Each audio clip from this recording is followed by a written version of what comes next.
Good evening, ladies and gentlemen, and welcome to episode number 120 of the Wise Guys Sports Show here on the Wise Guys YouTube channel. It is our fourth annual NFL preview. I am going to waste zero time in bringing in my co-host, Mr. JC Blue Note, Jim Cernity, and James. It's that time of year again.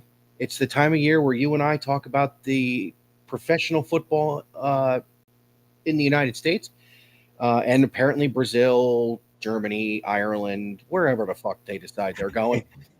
You know, the guys who should be getting paid an obscene amount of money.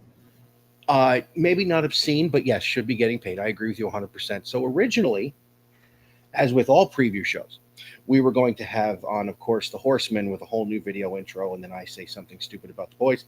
But tonight, unfortunately, because of the idiocy that is the driving in the city of Chicago, we are without one of the Horsemen. So we will bring in the third member of what I would like to call the Terrible Trio. This is Mr. John Rice, the Sporting. John? And I promise I was not driving the car, so I did not. I was not trying to sabotage this. I promise. That's great. You know what? I thought about this is that since we've got a Horseman intro, the next time we're going to have John on, since the three of us do shows on the regular together, we need an intro for the three of us, the Brush Kids. Oh. Play the fight song. Play the fight song. The fight song or the alma mater. Because I don't remember either one. Hold on. If you want the alma mater, I will get the video of me singing the new arrangement at my graduation. See, I know it just because we had to sing it as football players. We had to sing it constantly. Yeah, so no, I know it because they redid it after Music Man. So we did it with the barbershop style. And it was, oh, dude, we had so much fun doing that shit. But speaking of fun, as you see, we have one retired football player jersey on. We have maybe the greatest fictional quarterback in movie history. And did you ever notice, Jim and John, that both of the quarterbacks that Keanu Reeves played in the movies both went Shut up. Shut up. Shut up. Do it.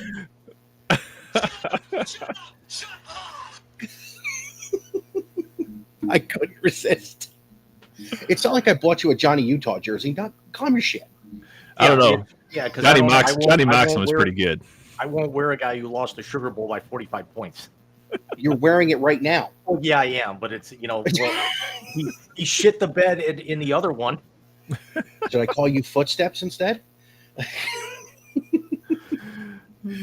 So, gentlemen, we come together for now, Jim, this is our fourth or fifth NFL preview. Yeah, I want to say it's our fourth here on the Wise Guys. Yeah. So we come to you with an NFL preview like no other because the three of us are really out there at times. You know that from seeing us. But we also give you a definite kind of insight a lot of other places can't because we have somebody who actually works for the NFL on the show. Who? So, Jim, what do you say we hop into the hat trick? Because we only got John for a little bit tonight. We don't have a full boat where we can get real stupid. So let's hop into it. It's the 3 biggest topics in the world of sports from the last week. Get ready for the Wise Guys hat trick.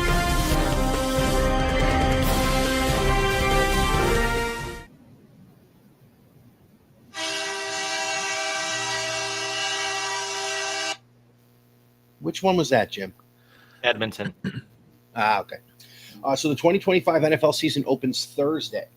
The Eagles will open their title defense against the Dallas Cowboys. And then, of course, Friday night we have the Chargers and Chiefs from Brazil.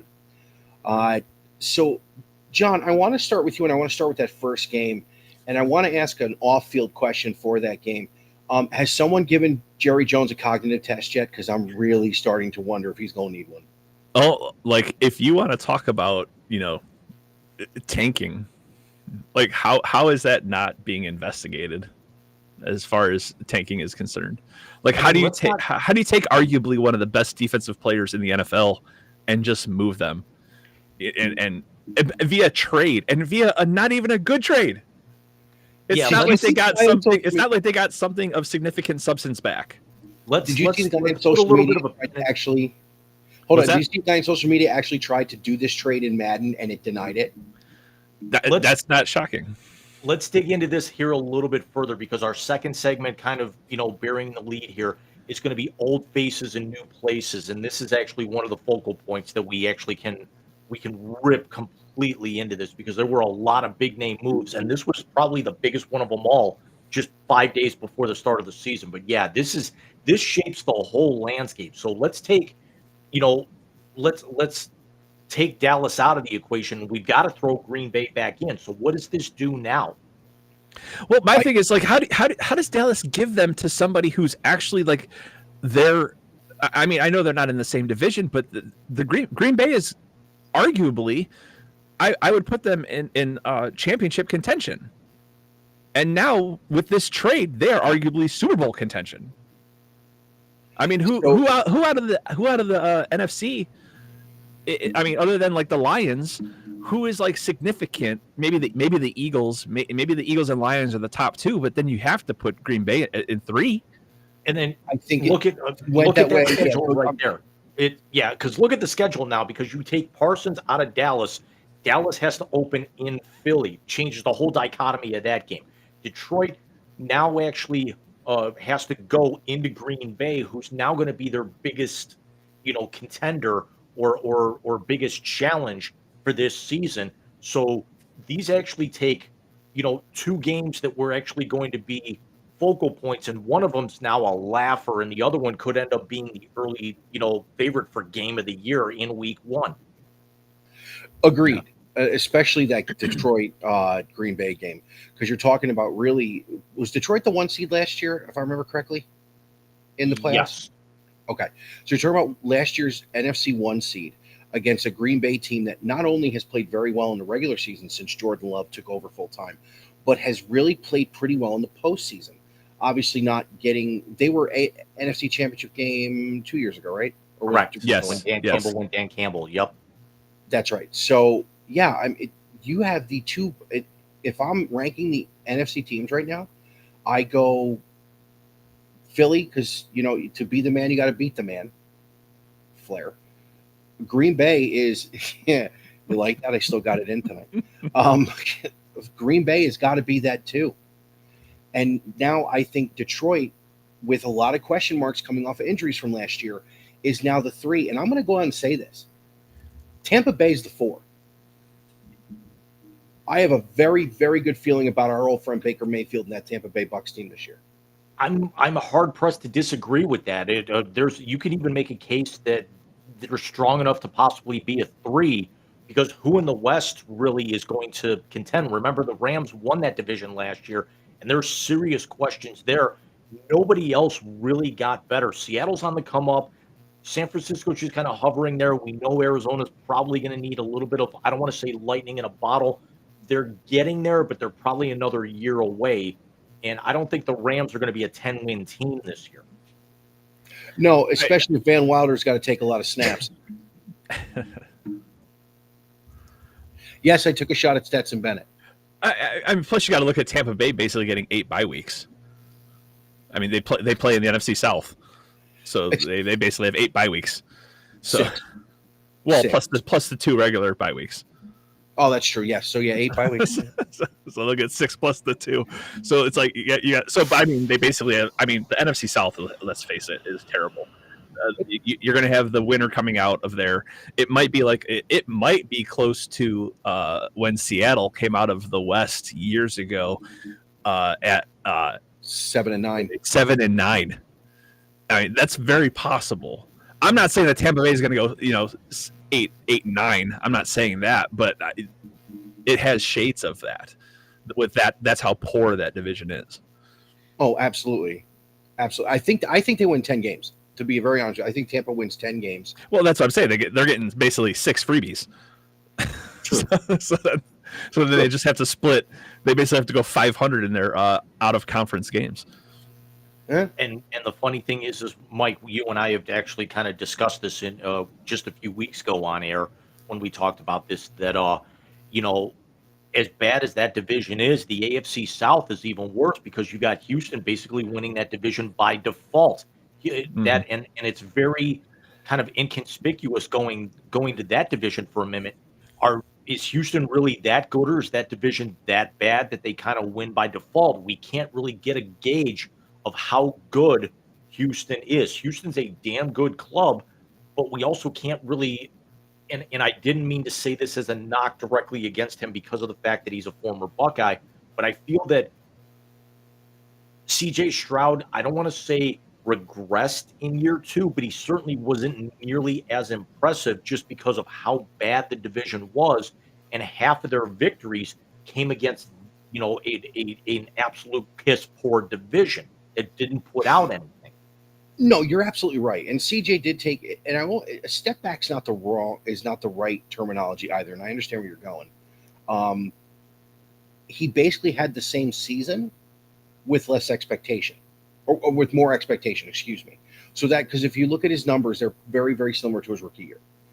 But with the way his rookie year ended, with a team that really no one thought was going to go anywhere, wins a division, wins a playoff game at the Browns' expense, unfortunately. And they shouldn't even have been there, but whatever. No, and really gave. Did they have Kansas City or Baltimore in the second round 2 years ago? Because I know they gave whoever they played in round 2 everything they had. Kansas City ended up. I think it was Kansas City because Kansas City ended up winning it all. Okay, so it was Kansas City. And Kansas City was the 1 seed that year. Yeah, and that was a 1-score game in the fourth quarter in Arrowhead. So they gave Kansas City the 4 in that game. So 6-1 half dozen another with that, Jim. I don't think it's just because they're so great, the rest of the division's dog shit. I think it's a little of both. I think they're a really, really good team, and I think the rest of the division is ass on a plate. Actually, Houston went to Baltimore that year and got their clock cleaned. Okay, maybe it's last year I'm thinking of. That they played really well in round 2. That's right, because that's the year Baltimore. That was the Kansas City walk-off over Buffalo in the second round, and then Kansas City upset Baltimore in Baltimore. Okay, now I remember. So yeah, it's the AFC South and the NFC South are the trash divisions. Unfortunately, the NFC West is quietly entering the chat. Yeah, yep. And I don't. Never mind lightning in a bottle. They need a fucking Mario mushroom for Kyler Murray to win that division. And I don't think there's a doubt in anybody's mind that quickly progressing into the best division in football is the AFC West. Oh my God, yes. Developing into? We're saying like they weren't? Well, I mean, you'd have to figure before the deal went down, you could make an argument about the NFC East because Dallas, you kind of had the feeling it had the potential of getting back to the playoffs with a healthy Dak this year. Washington coming off of that amazing run last year and Philly being the world champion. The Giants hopefully will improve. They couldn't have gotten any worse. But then you look, the Raiders are going to be more improved. the Broncos were a playoff team, and I think it's going to be a dogfight between the Broncos and the Chargers of who's going to take over that division, because we know Kansas City's run at the top is going to be coming to an end before too long. You can never count out a team with Patrick Mahomes. The problem is he's losing a bunch of his weapons in the next year or so. Yeah, but I wouldn't put the AFC West as like a that's not shocking to me that they are becoming a powerhouse division. Obviously, everybody knows that the NFC North and the AFC North right now kind of run the roost. Just as far as, you know, the consistency of getting 3 teams in the playoff on a regular basis, especially the last few years. But obviously, you've had teams like the Kansas City that just comes in and just somehow just annihilates people. 2 years ago, you had San Francisco come in and just annihilate and just run through people until they met Kansas City in the Super Bowl. So those are both out of the West. That there's the AFC and NFC West. So given the fact that how powerful the NFC and AFC North is, yes, it's great that they're powerful against their respective competitors, but when it comes push to shove, they lose. They can't cut it. It's almost like they're, let's face it, they're struggling against in the big game. They're struggling hard in the big games. Baltimore consistently loses to KC. Detroit consistently loses to San Francisco. Minnesota struggles against San Francisco. But as far as NFC East, I think it's overrated. I think the Phillies are so good that it makes the NFC East look that much better. I think Washington was a flash in the pan. I don't think they can keep up that success. It's going to be very hard. They are young. They are young, which is a benefit for them. But it's going to be very hard to keep up that success. Dallas, to me, is just trash. They've been trash for 35 years, and people talk about them like they're this perennial powerhouse, and they have not been for decades. They have not been. They've been – you could almost put them in the same conversation as the Browns for the last 25 years, and nobody is making that comparison. Yes, you can. Just the only thing that's different is they've gone with the same crappy quarterback rather than doing a quarterback carousel. I did a piece a couple of hours ago about the trade, and here's a stat here. It's not the Wisey stat of the week, certainly. Since the Cowboys last won the Super Bowl in 1995, Super Bowl 30, when they beat Pittsburgh, the Cowboys are 5-13 in the playoffs and have not been out of the second round. That's I couldn't tell you the Cleveland Browns stats. I know they haven't even been in the playoffs that many times, but when they have, they're either they have won. And all right, so they've been to the playoffs 3 times in that same span and have 1 win. So you can almost put them in the same category. But here's the difference: the Cowboys play in the NFC East, which I don't think is as strong as the AFC North. But that's my opinion. Yeah, for all the bellyaching we're doing about the Cowboys and their lack of success, we're measuring a team that's been played 18 playoff games in 25 years against a team that's played 3. No, you're right. You're right. So I mean, and that's just that. But I agree with you. They are horribly run. They are really, that star is a marketing piece. It's not even about football anymore. Yeah, absolutely. Absolutely. It's a brand. It's a brand. It's a brand. That's it. It's definitely a brand. It's the most iconic logo probably in all of sports across the planet. And I looked this up. According to Forbes magazine, back in December, the Cowboys are the most valuable sports franchise in the world at just over $10 billion. The next closest are the Golden State Warriors at 8.8. The Yankees are 4th. Wow. Well, you have to remember something. First of all, some of that value is that stadium. Well, yes. Jerry wrote a check for that. Yeah. So, yeah, that's part of it. If I had to rank the divisions in the NFC, regular season wise, the North is number 1. They just beat the piss out of each other for 6-8 games, and you see what happens when the dust settles. Same thing in the AFC.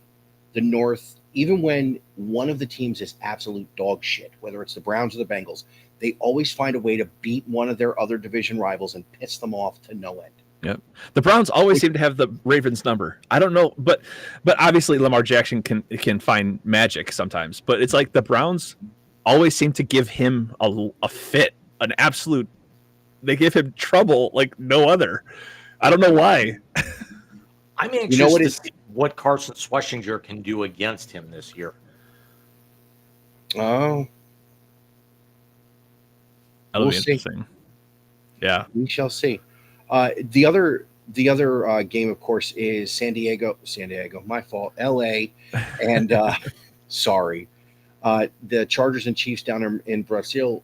Now, I have to ask this question because of current events. This is Homeboy's last year, right?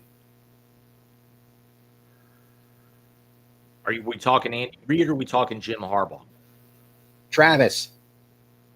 Oh, without a doubt, it's Travis's last year. Taylor wants a fall wedding. Well, not even because of that. I mean, what else has he got to do? He's going down as a top 5 tight end all time. He's not going to be number 1, possibly top 3. I mean, top 3. It's because we all know of all time. I don't know if he's top 3 all time, but put the numbers up. I don't know if he's top 3 all time. 3. Top 5. I would probably put him in top 5. I don't know if top 3. Let's put it this way. I have him top 3, and I have him at 2, right behind Gronk, and I have Kellen Winslow Sr. at 3. You're going to put Gronk at number 1 over Tony Gonzalez only because he's got the rings. Tony Gonzalez is number 1 by far, by a landslide. Right. Not even a conversation. Yeah, that's not even close. Like Tony Gonzalez is by far number 1. I'd even put Antonio Gates above Gronk.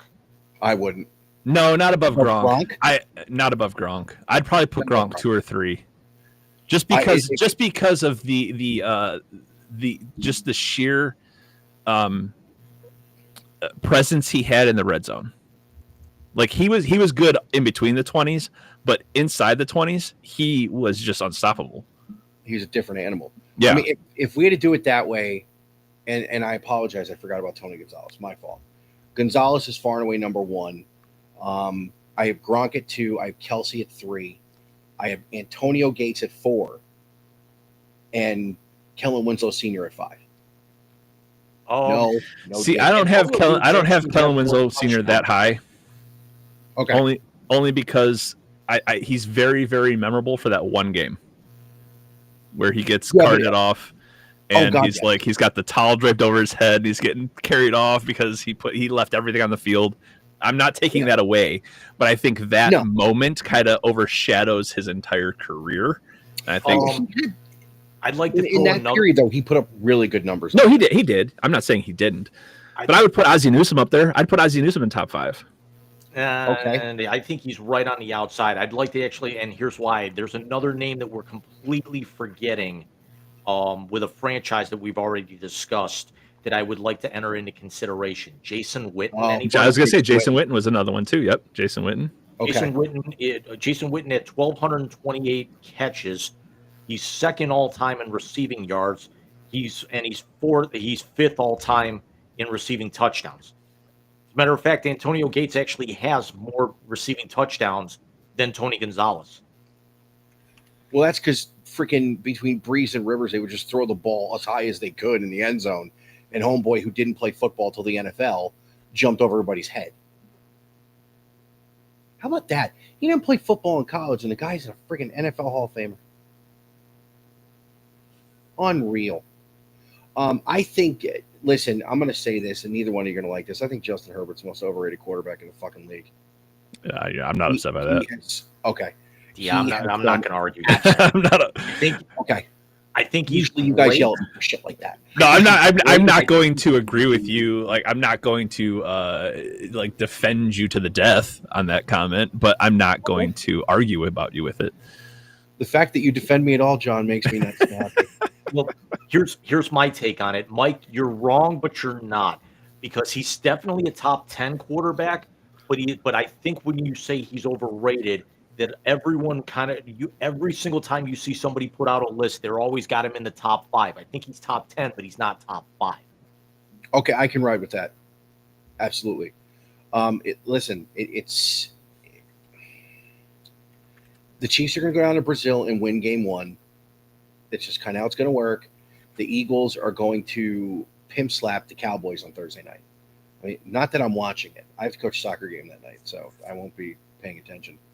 4-year-old soccer is amazing. And Jim, can I have my 45 seconds now? Yeah. I forgot John which Bob- 45 seconds you're asking for. John Bobby scored his first goal the other night. Oh, I picked him up and ran around the field like I was a fucking lunatic, dude. that's awesome. My back is so bad ever since. Oh my gosh, that is so funny. He would have had 2.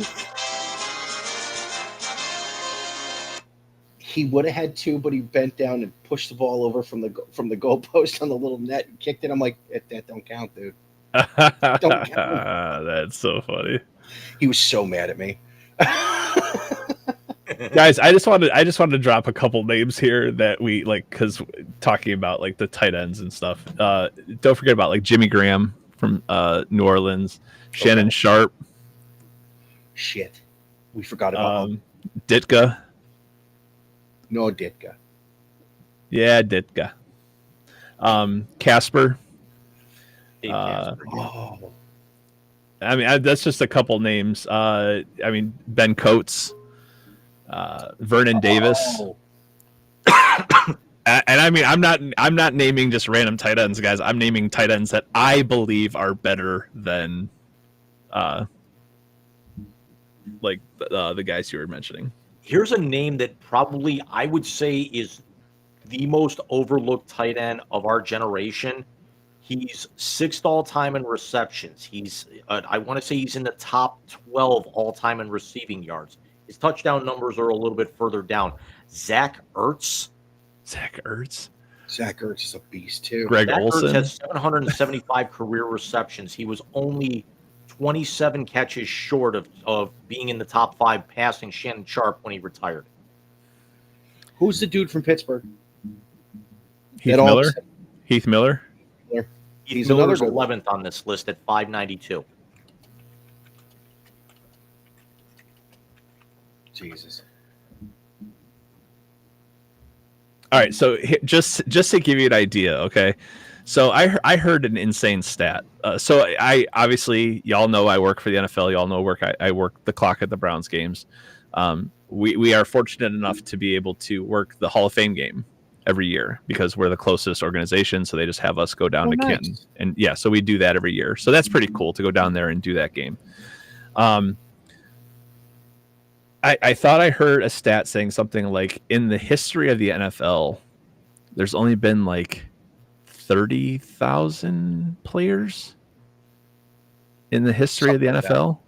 In the history of the NFL, right? And since the NFL has begun, there's only been 30,000 players that have gone through. Like, think about it. That doesn't even fill a stadium, right? No.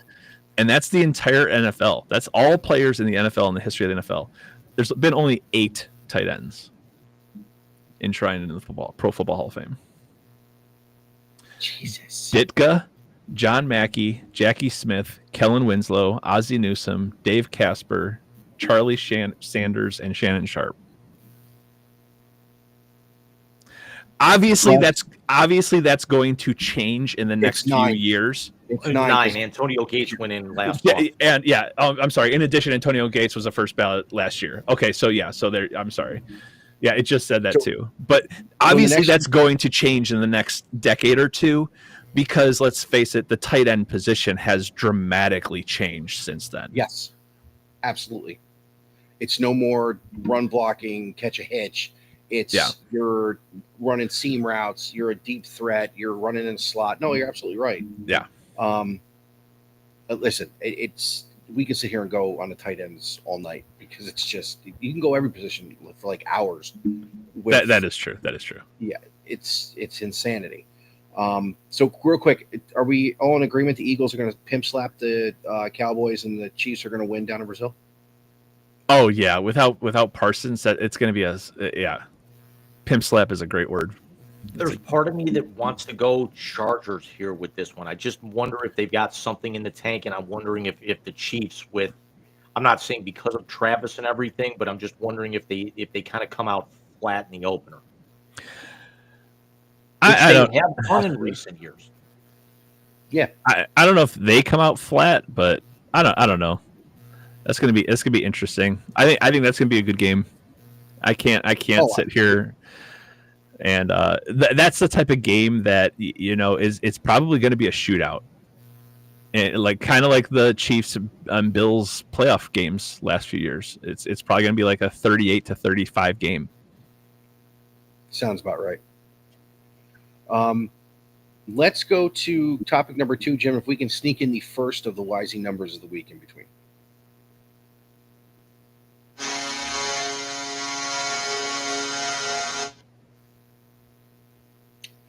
So, speaking of old faces and new places, gentlemen, the first Wisey/Big Rican number of the week. Hang on, Hold on. Michael. Oh, you have music.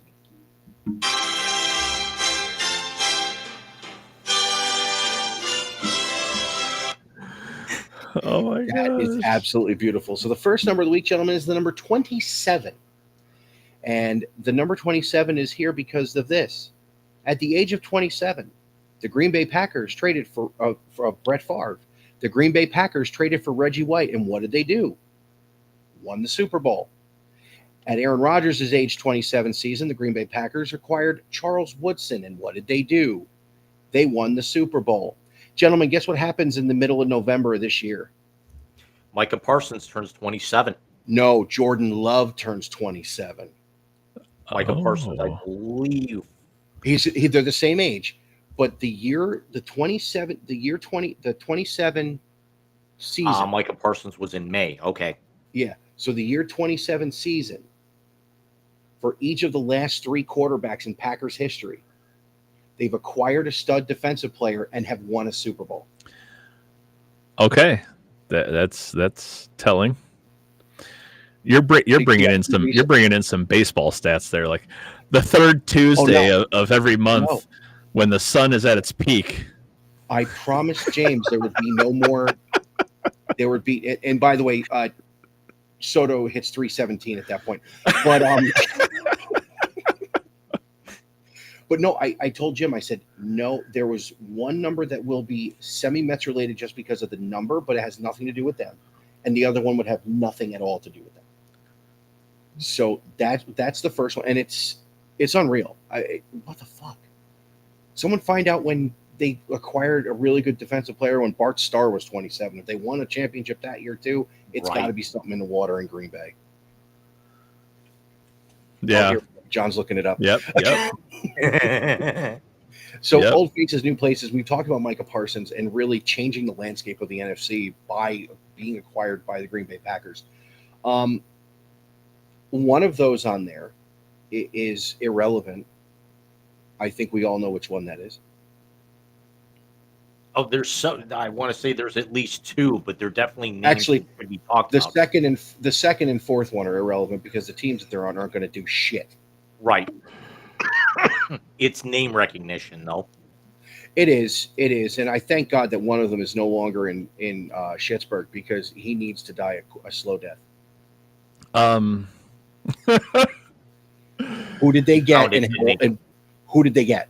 When Bart Starr turned 27 during the 1961 season, the Green Bay Packers won the NFL championship, defeating the New York Giants 37-0.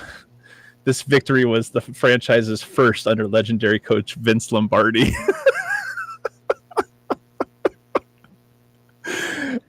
That's insane. I'm gonna step out for 5 seconds. I'm gonna go get the colander out of my out of my pantry to be able to wear on my head with the tinfoil at this point. Never mind the fucking tinfoil. Somebody get on Hard Rock Bet right now. I cannot be a part of that. I fully remove myself from that conversation. Okay, but Jim, when John leaves, we need to really discuss this. Yeah. You guys can discuss that when I'm gone. But yes, that is wow. Okay, there it is. There it is. And Let it by the way, be said. Didn't Lombardi come from the Giants? That I don't know. He did, because him and Tom Landry were on the same staff. But it doesn't say And he anything went about up. defensive acquisitions, though. It doesn't say anything about that. But it just says that the year he turned 27, they did win the championship. That's insanity. So Joey Bosa is now in Buffalo, helping anchor that defensive line in front of for the Josh Allen-led Bills, with maybe the worst extra jersey, because you won't be able to see anybody in the Buffalo Winners in them. Yeah, I still think they're going to make them change that. But Why do you give a team that plays in 6 feet of snow a snow white jersey, for Christ's sake? right, it's It's almost as bad as the oyster catchers. but I mean putting Bosa on that same line with as far along as Greg Rousseau has come in recent years, just even though it's a 1-year deal, this is the kind of move that keeps Buffalo at the top of that division. And could this also possibly be, if assuming Bosa can stay healthy by the end of the year, with them also getting back, his name is eluding me right now, the linebacker. So the Bosa deal is a 1-year deal. Correct. That's a win-win for Buffalo. Yeah, Because now you're getting a significant defense. That's all upside on Buffalo. Yeah. Because you're getting a significant defensive line player for a 1-year contract, so who's going to go look to get paid. So Right. now if he stays healthy, can you imagine if he stays healthy and now he's looking to get paid? So now he's paying for his performance is strictly based off whether or not he's going to get paid at the end of the year. And For the a big- Bills also for a get bigger Matt Milano contract? back healthy this year, and also Jordan Poyer Yeah. came back on a 1-year deal.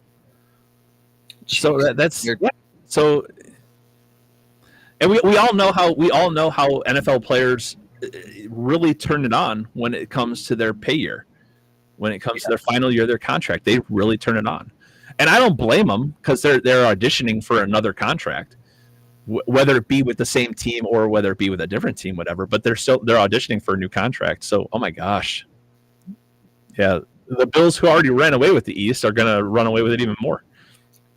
Yeah, the So- AFC East is a trash heap.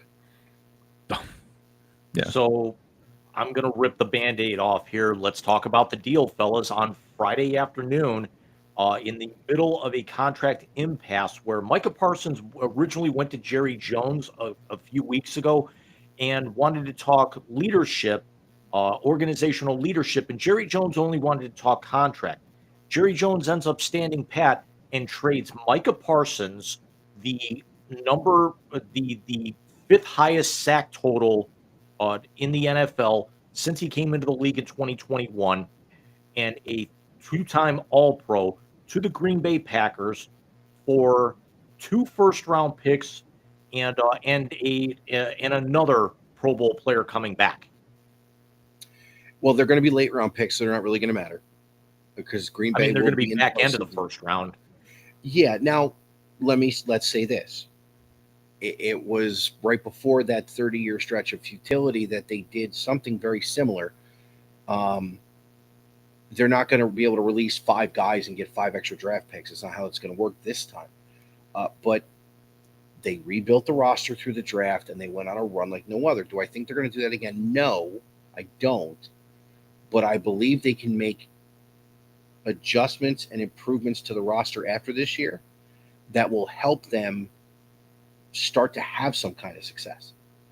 Having Micah Parsons would have been better because you're not going to get another player like that. But at the same time, Dallas has too many holes to not do something like this, to not take the player who wasn't going to stay and move him for some kind of draft capital. The fact they got 2 number ones is not a bad thing. It's not an even trade. Parsons' production will not even this out. However, depending on what you nab with those picks in the first round, look what Houston did. I'm glad that you brought that up. I'd like to pose 2 separate questions to you guys here, and this is not part of what I plan on bringing back here in the next few minutes. The YZ 6-pack will be back here in a couple of minutes, but in a little bit different format. What is more concerning, if you had to be completely honest here, The fact that now the Cowboys have their number one picks in the first 3 rounds, each in the next couple of years, and then they also end up getting the Packers number one. So they're going to have, you figured they're both going to, the Cowboys are going to be bad this and next year. So the next 2 seasons, they're going to have 3 picks likely inside the top 50, but Jerry Jones is making that pick. Is that more concerning, or is the fact that they let Micah Parsons go to go get a record contract with the Packers and then sign DaRon Bland to a 4-year, $92 million deal today at $23 million AAV? Did you really let Micah Parsons walk to sign DaRon Bland? I think the more concerning part is letting Jerry Jones make those picks. Because I don't know what it is about him and Prescott, but they definitely have a thing with each other because he's not going to pick a quarterback. But just going to the whole thing. So last year, the Carolina Panthers were the worst in the NFL at 534 points against. The Cowboys were second in the NFL at 468 points against. Now you give away your best defensive player. This is tanking for Manning. That's how I look at this. To give away your best defensive player, and you're not that great at defense anyways. To me, that's very telling. In fairness, they had a bunch of injuries in the secondary last year. They had a bunch of injuries because what is it, Diggs? Diggs was hurt. wide Ron receiver. Bland missed 7 games. Yeah. Yep. So they had And injuries, he still got secondary. paid. And he still got paid. Yeah. Exactly. So here's John. I am in agreement with you that that's the problem. I will say I don't think they're tanking for Arch Manning, as his grandfather and his father have both said. Arch will go back to Texas for his senior year. He will play 2 years as a starter in Austin. Yeah, well, you just got to look at that because the whole Dallas Cowboys. He plays at Texas. There's the Texas thing. There's the Agreed. Texas connection. They can't tank for him. Remember, this is the first year of Dak's extension kicking in. He's on a hook for 4 more years, and he doesn't have an out clause. According to Spot Track, his out is not until after 2027. They're on the hook for 50.5 this year, 74 next, and 68.8. Their dead cap hit right now, if they were to release him, 180.5. But that's also the beauty of the NFL. Is that there is a rookie cap. Yeah, and I honestly believe that if their plan is for Arch Manning and he stays in school like his family is saying he's going to, because remember, the older 2 boys played 4 years too. They were both in school for 4 years. That's, by the way, after 26. Yeah. You let him sit for a year behind Dak. 27, you get rid of Dak with nothing going on, and you let Arch start in 28. If they had any sort of brains, Arch would actually stay for 1 more year because the Cowboys are probably going to be bad enough where they could be picking near the top of the draft and get him again the following year. Yeah, Get him exactly. in 27. Very true. Very true. Exactly. And that's what I think what the plan is going to be for Dallas. Plus, also with the stockpiling of all these picks, there's nothing saying they can't move up to a 1 or 2 to pick the guy they want. Yeah. But Jerry Jones is not known for that. He's not known for making gambling moves like that. He's also not known for making smart moves like anything else. Well, no. I mean, he certainly makes some more. What was the line from that funny that great Canadian sketch show, Red and Green? If a woman can't find you handsome, they can find you handy or something like that. Jones is kind of in the similar boat. Is that he can keep them marketable, he can't keep them relevant. Yeah. Well, no, they're relevant because of the Dallas Cowboys, and they're spoken about every year. The marketable portion of it makes them relevant. So it's not that they're not relevant; it's just not good. Keep them relevant. Okay, let me rephrase that. I this was the line I used at the end of the sports note today. Keeping the Cowboys valuable has never been his issue. Keeping them relevant on the field is. It's a very good piece of writing, sir. Yeah, and that's the absolute truth. Just because you're valuable just because your product is valuable doesn't mean the product is good. Exactly. Success and value are different. Because of the fact that it's a sideshow and it's more marketing than anything. And I'm not trying to make the comparison here because of one being an actual sports franchise. Are the Dallas Cowboys closer to the Savannah Bananas than anything because it's all flash and no real substance kind of? Absolutely not, because the Savannah Bananas actually give back to their community. They actually give back to their viewers, and the Dallas Cowboys haven't given shit back to their community. With the Bananas, it's a lot of niche. It's a lot of marketing. No, I know what you're saying. I know what you're saying, but right. the owner of the Savannah Bananas actually cares about his fans. Actually cares about the people that are coming to watch his product. Jerry Jones doesn't give a shit. No. I would much rather sit on a waiting list for a Bananas ticket and then go and eat my face off for just the ticket price and go to Jerry World and pay $75 for a fucking beer. It ain't happening. But Jim, I do know what you're saying. Like as far as the fanfare and the hoopla and I guess I don't want to downplay the Bananas here, but the circus, the sideshow of it all. I do agree with you in that aspect. You go to a Bananas game, whether it's in an MLB stadium or if it's down in their hometown, you're paying for the experience. That's really all that you're doing.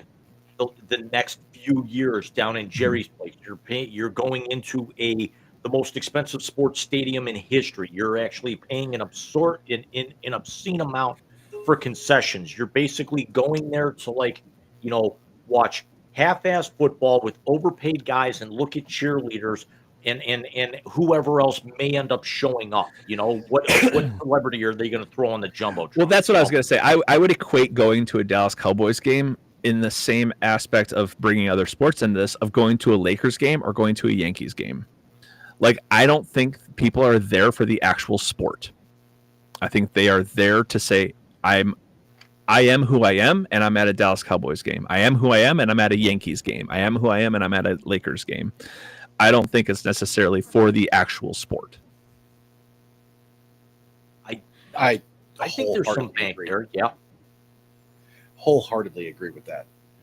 Can we talk about Captain Hayaska holding the seat warm for Will Howard now?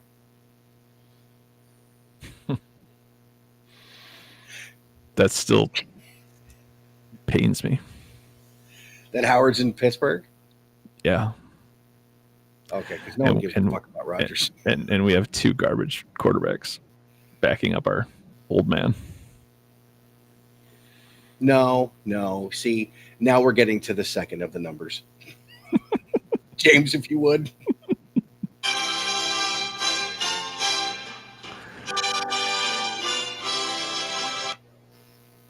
And that second number of the week, ladies and gentlemen, is the number 41. As that will be the total number of sexual assault civil allegations that the starting kicker and quarterback for the Cleveland Browns will have by week 17. Shockingly, it's also the number of inches that Gabriel is.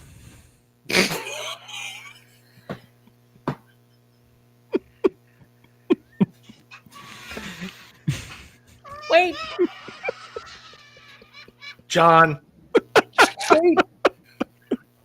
Wait. Are him and Kyler Murray the Mario and Luigi of the NFL? Oh, dude. Gabriel is the freaking mini-me of NFL quarterbacks. Yeah.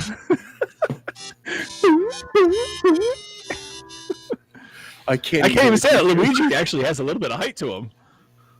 Well, I think Gabriel's about 3 inches taller than Kyler. They're Mario and Peach, or Mario and who was the little Toad? Toad. They're Mario and Toad. And Kyler Murray is Mario, which is the crazy part. No, Murray's shorter than Gabriel.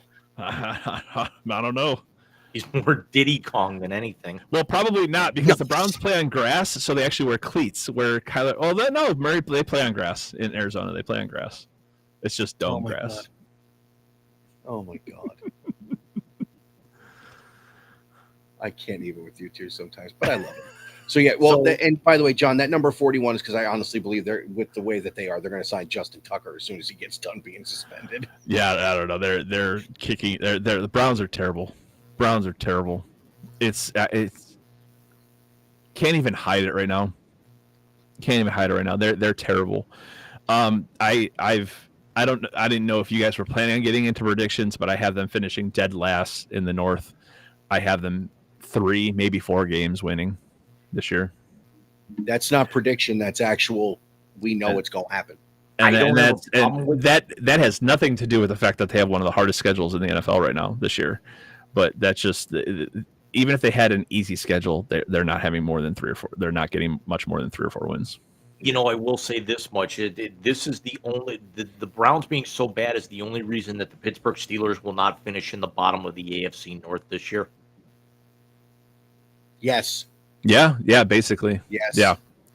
They're basically they're it's bittersweet that they're there because they're saving Pittsburgh from the bottom. But it's gonna be one hell of a show to watch who fights for the bottom. It's gonna be a fun one. It's gonna be a fun one. Speaking of fights in that division, let's move on to topic number 3 here, and we can expand on the trade a little bit because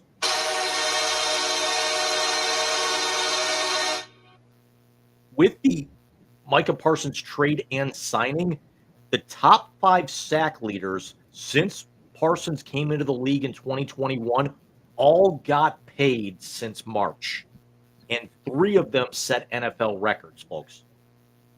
Well, can we go left to right on that and start with Miles? Listen, he hitched his wagon to the fucking Titanic. And I mean, if you think about it, since 1999, we have seen this franchise, no matter who has owned it and what iteration the front office has been in, all 80 fucking 6 of them, waste 2 first ballot Hall of Famers' careers, destroy a quarterback who could have been maybe not generational, but could have been a very good quarterback that could have led this team to some wins if they would have learned how to draft a fucking offensive line.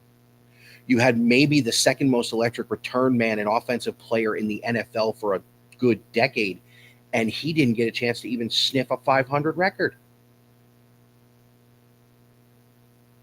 They wasted Joe Thomas, and now they're going to waste Myles Garrett. He should have just stuck to his bones and let him and left. So to kind of go right down the pipe here, Myles Garrett requests a trade in January. In early March, gets a 4-year, $160 million deal with an average of $40 million, making him the highest paid non-quarterback AAV in NFL history. Just a few weeks after that, TJ Watt, whose new nickname needs to be officially Little Brother, decides that he's going to piss and moan that he didn't get the 2023 Defensive Player of the Year award over Garrett and signs a 3-year, $123 million deal to top Garrett by $1 million. Trey Hendrickson, just last week, gets signed to a 1-year, $29 million extension with the Bengals, who for some reason refuse to pay defensive players longer than 1 year, regardless of how talented they are. We know about the Joey Bosa deal, and then, of course, Micah Parsons blows everybody out of the water by getting $47 million AAV from the Packers on Friday, just after the ink had been dry on the trade. Look, TJ Watt, can you stop trying to be somebody you're not? You'll never be as good as your goddamn brother. Who actually told him to shut up at one point this offseason, didn't he? Well, no, he didn't tell him to shut up. He told him basically, if you ever ask me for fucking money again, I'll smack the shit out of you. Exactly. Yeah, something like that. He took some sort of backhanded comment at him. By the way, he actually said those words. It was on McAfee, so it was after the ESPN hour, so he actually did say that. Listen, I'm not discounting his talent. He might be the biggest whiner in the NFL that's not a quarterback. 1000% agree. I've never heard somebody bitch and moan that much about and it's not like his stats were leaps and bounds above Myles Garrett, where he could be like, "Oh my gosh, I got robbed." No, dude, Myles Garrett is the top. He is the best defensive lineman. And if you Period. look at it, Period. the only beef TJ had was that when he won it in 22, Miles's numbers were better than his. Yes. So it was a makeup. It was like a makeup call, a strike call, John. Yeah. Umpire blows a pitch on the outside corner, and then he calls 2 inches outside a strike. The biggest gripe that I have with that whole thing is Watt actually had help. He had defensive help. I was just getting to that. Garrett had none. The dude was getting double and triple teamed every week and was still making record numbers. Because here's the thing. Garrett not only leads the league in sacks over the last 5 years since Micah Parsons came in. You never heard a peep out of Micah Parsons up until this past season. Trey Hendrickson's been campaigning for a contract for a couple of years. Joey Bosa sometimes can't keep his mouth shut in the media, but he never really discusses, contract all that much. It's typically Nick that goes out and does stuff like that. Garrett definitely voiced his frustration. What does TJ Watt have to argue about? He's been to the playoffs every year, and he had Cam Hayward on the same front line, whereas Garrett also not only led the league in sacks, he also led the league in number of holding calls drawn and holding calls not made. And on top of that, when you add in the double team percentage like John was talking about, when you add in the fact that he's playing for a franchise that is bereft of a fucking brain in the front office, how is he not defensive? How is he not defensive player of the year every year?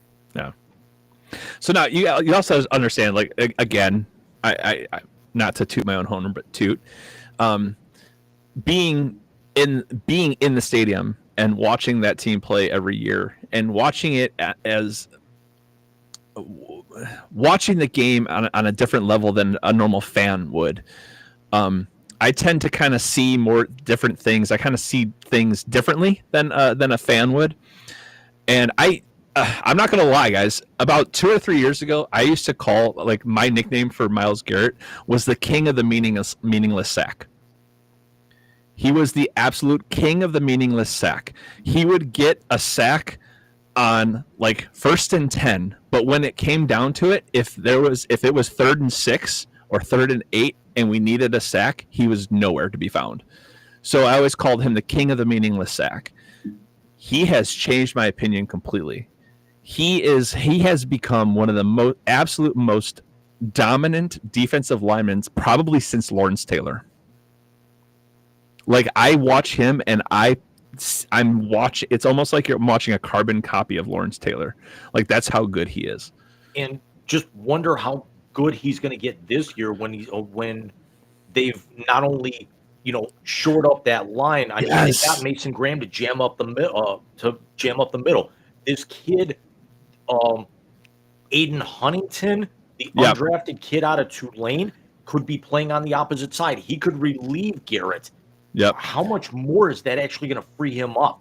It's going to be scary. Their defense is going to, like, just like it has been for the past 10 years, their defense is going to keep them in games. Their offense is going to lose all of those games. That's why a lot of people are thinking, like, the Browns may not be a 3-4 win team. You might be thinking 6-7 because their defense is going to be able to keep them in. If the offense, they'll be in 6, 7, 8 games. They'll be in those 6, 7, 8 games, but their offense will find a way to not produce. John, there was one year I think the Browns there was a span of like 3, 4, or 5 games where the defense and special teams actually outscored the offense. That was Baker's rookie year. It was It was the first 5 games of the season.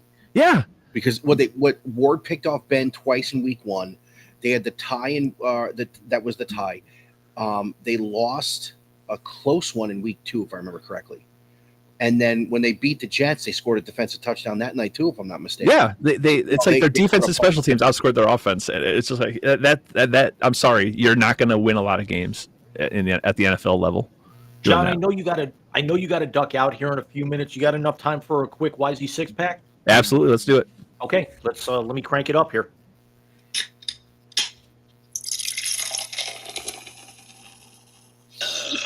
So in the past, we actually, when we did the YZ six pack before, we threw some things up on the screen and then we slotted them.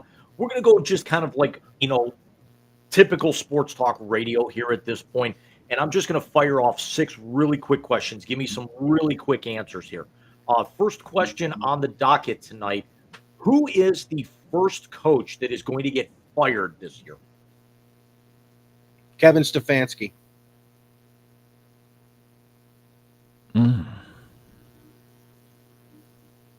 Harbaugh. I'm going to go Brian Daboll with the Giants. Question Okay. number 2.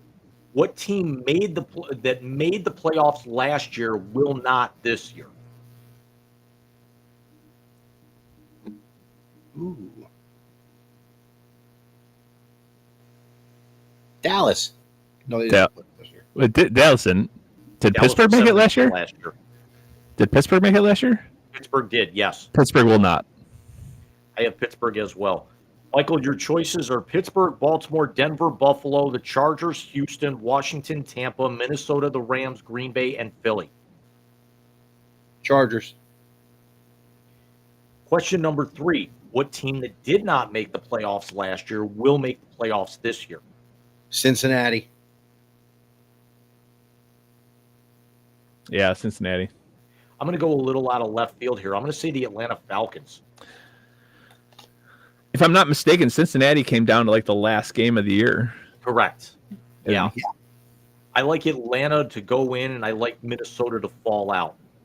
Are you calling 2 teams from the NFC South? I am. Wow. I like that. I like what I see with Michael Penix. Question number 4. Biggest rookie impact this year?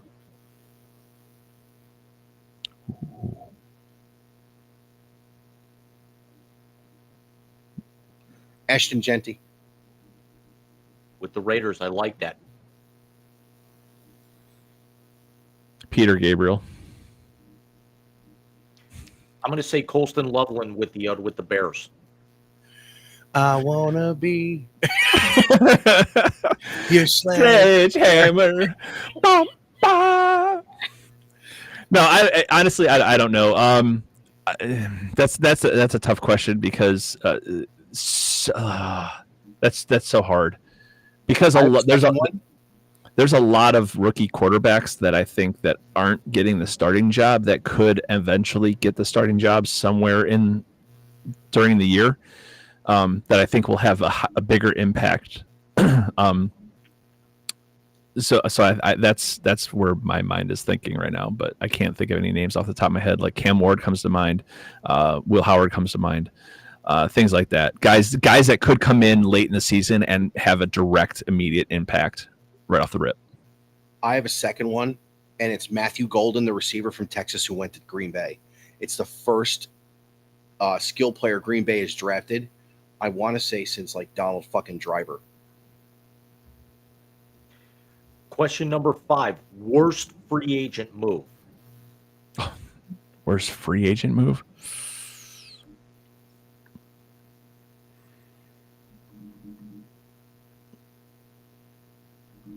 Joe Flacco coming to Cleveland? Oh, see, the joke is anyone coming to Cleveland. And that's not on Cleveland. That's on Joe. Aaron Rodgers of Pittsburgh. I got to say Daniel Jones because it actually shows just how big of a bust Anthony Richardson turned into. Oh, we went Danny Dimes. Oh, speaking of Danny Dimes, real quick, do you see Tommy Cutlets is in New England now? Yeah. So sad. Final question. Biggest contender to take a step back from 2024? Ooh. Biggest contender to take a step back? I'm going to say Washington. This is going to be insanely unpopular, and I'm going to take a bath this in the second half, but I'm going to say the Buffalo Bills. I'm going to say the Detroit Lions. There's question marks on all 3 of the things we just said that you could absolutely make a very convincing case for.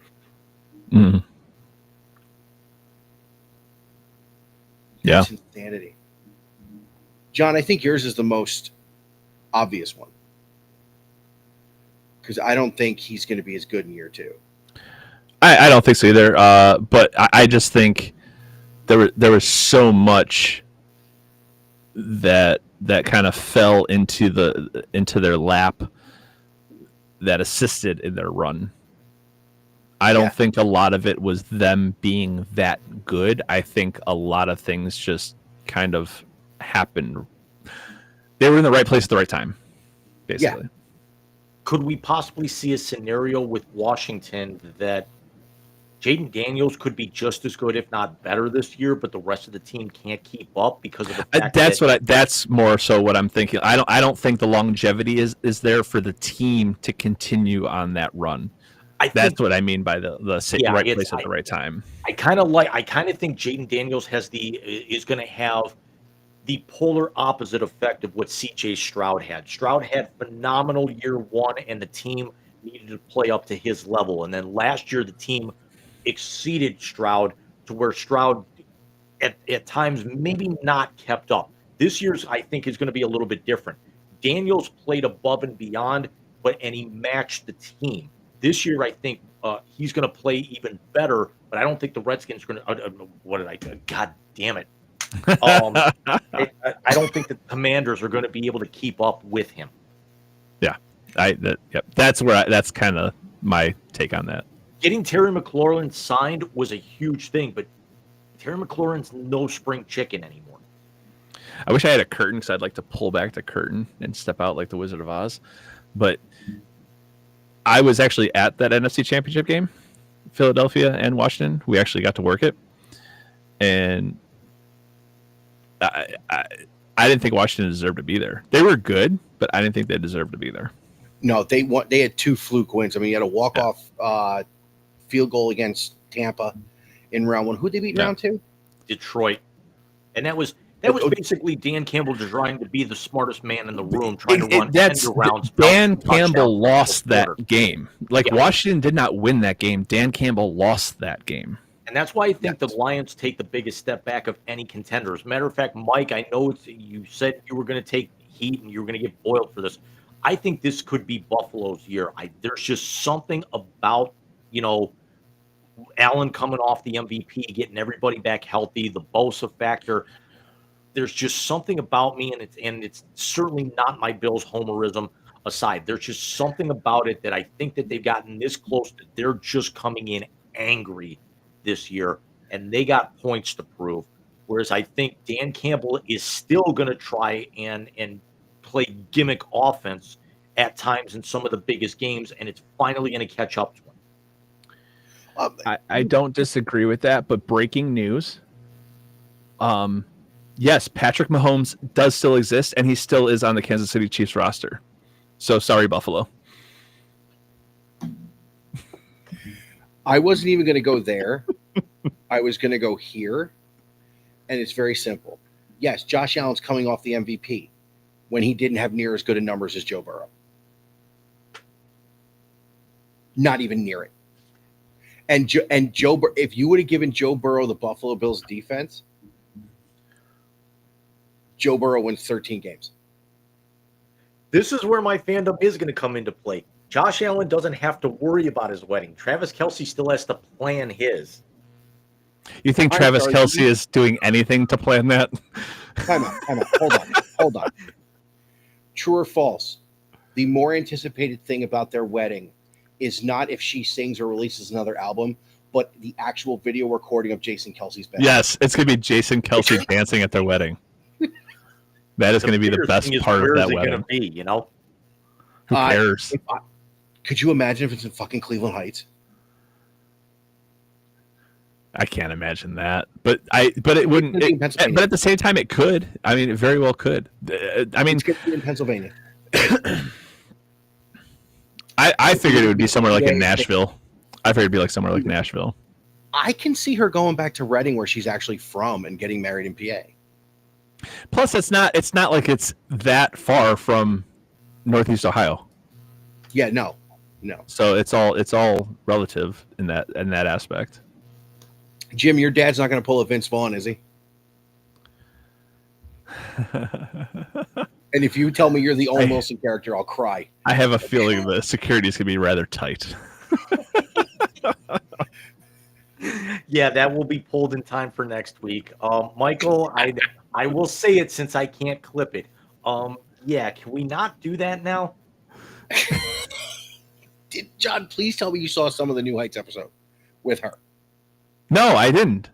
Okay. With her, no, I have not seen the one with her in it. No, Yeah, Right, so Mike, she- I heard about it, but I haven't. Yeah. I've heard some highlights, but I haven't seen it. She tells a story about when she met Jason at that Bills game.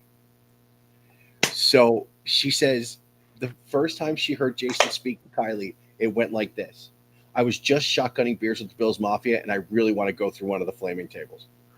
And Kylie goes, okay, can we not do that right now?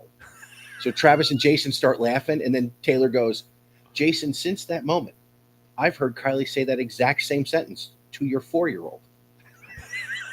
It wants to throw a pudding cup against the wall.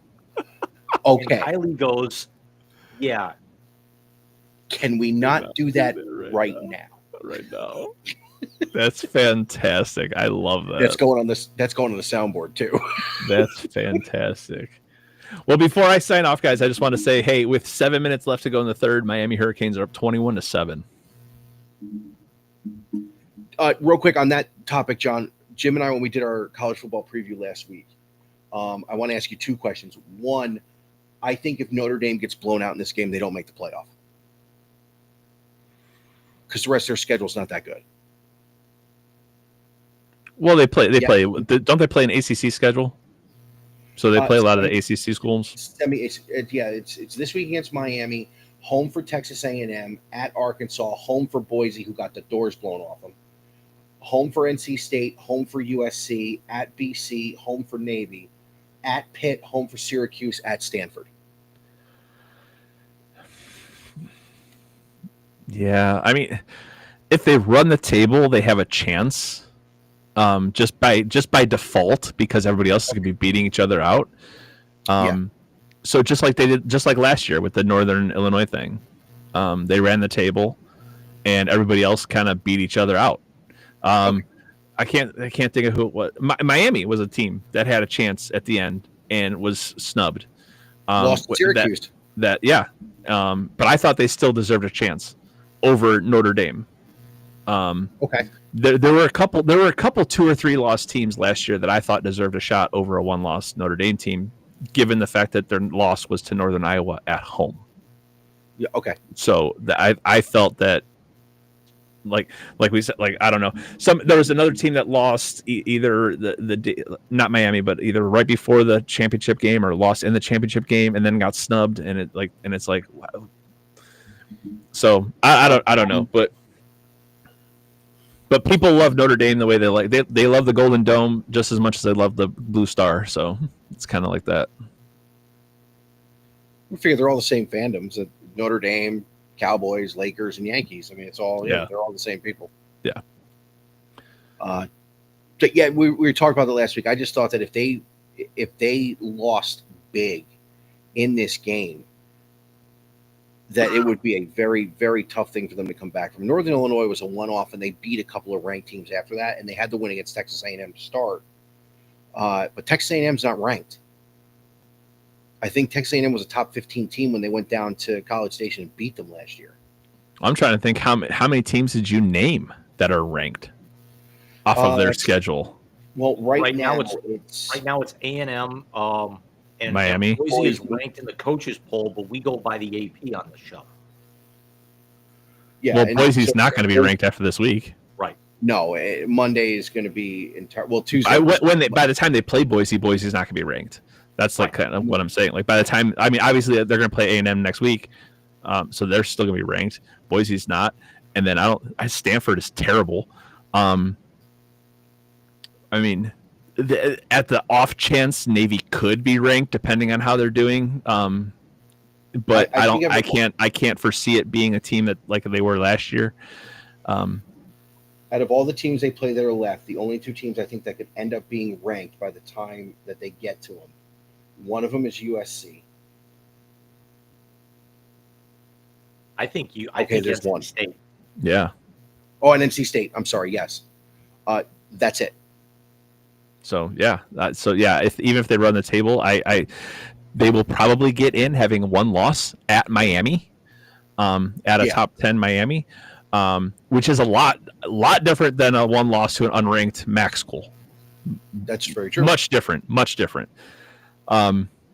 So I guess it depends on how they. And don't get me wrong, Notre Dame, after that loss to Northern Illinois, they spanked people. Yeah, they were dropping dudes left, right. Yeah, they like. It's not like they had a close game the rest of the year. They were spanking dudes. Because they didn't have a close game until the semifinal against Penn State. Yeah. So yeah, exactly. So they did what they needed to do to put themselves in the conversation. I'll say that.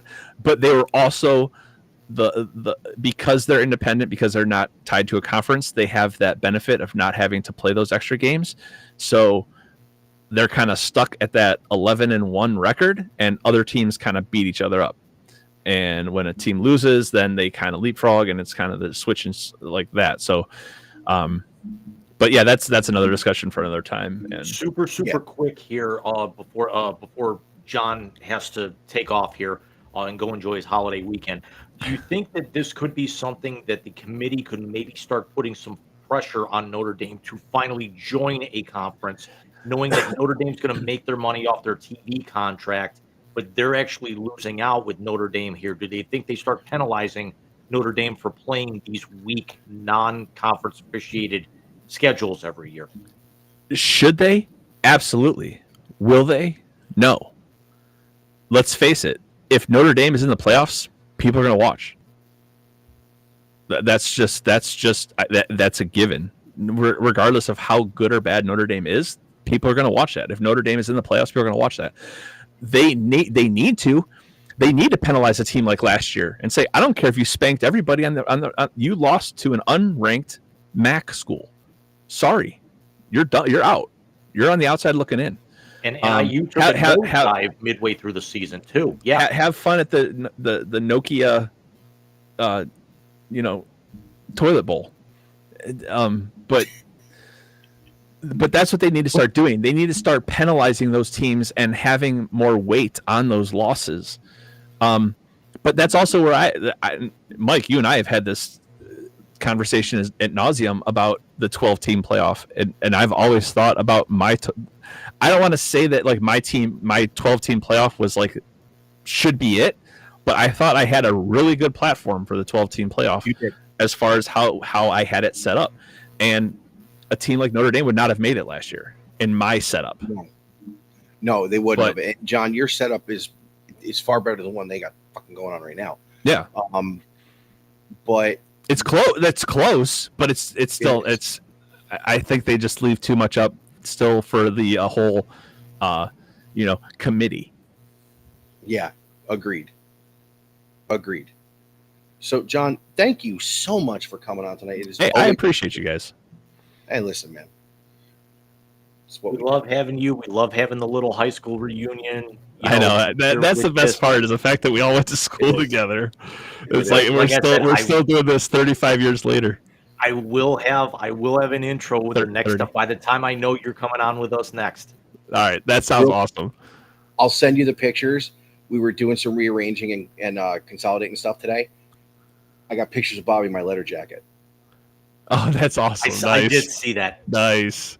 John, I'll also fill you in on the story about the ball boy thing that we're going to talk about in the blast. Yes, please do. Please do. Send that to you sometime tomorrow with the holiday. Sounds great, guys. All right, have a great night, guys. Have a great holiday, buddy. Thanks, John. Adios. We'll see you, dude.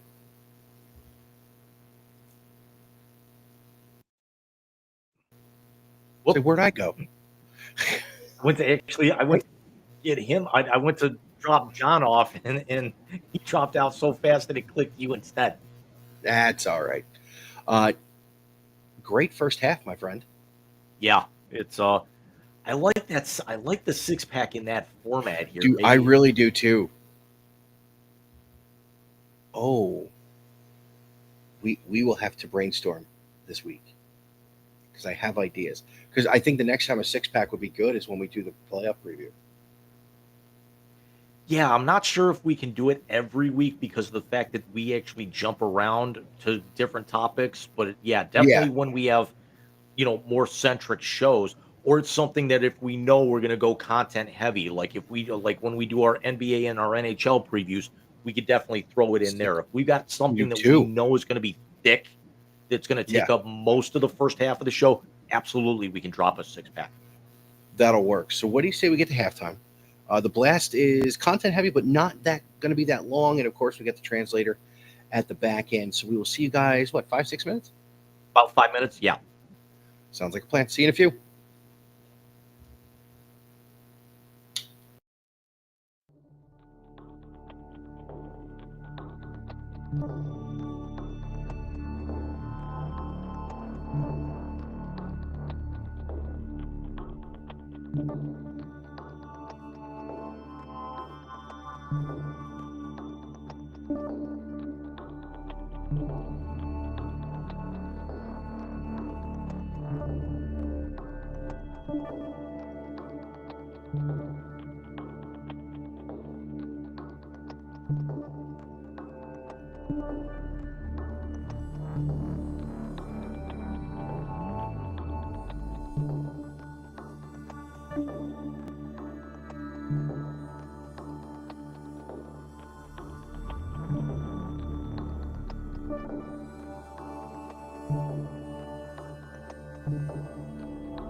And we're back. And that's gotten to 21-7, by the way, now in Miami.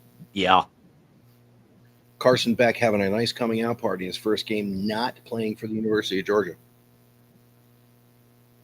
I mean, we know that he could actually get the job done last year when he was at Georgia. And is this also, I mean, is this really that big of a surprise?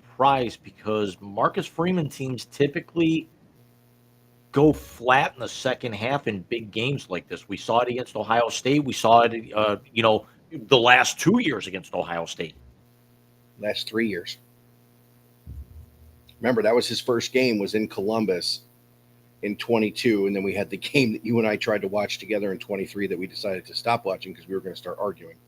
Yeah. And then, of course, in 24, you have the championship game. You know what? I don't think it's so much Marcus Freeman teams as it is. Is it just me, or do they not make adjustments at halftime, Jim? Do we have to bring his name up because that's kind of the benchmark for guys who don't make adjustments at halftime? Ooh, CJ Chickenfucker? Yes, we should bring him up in that case.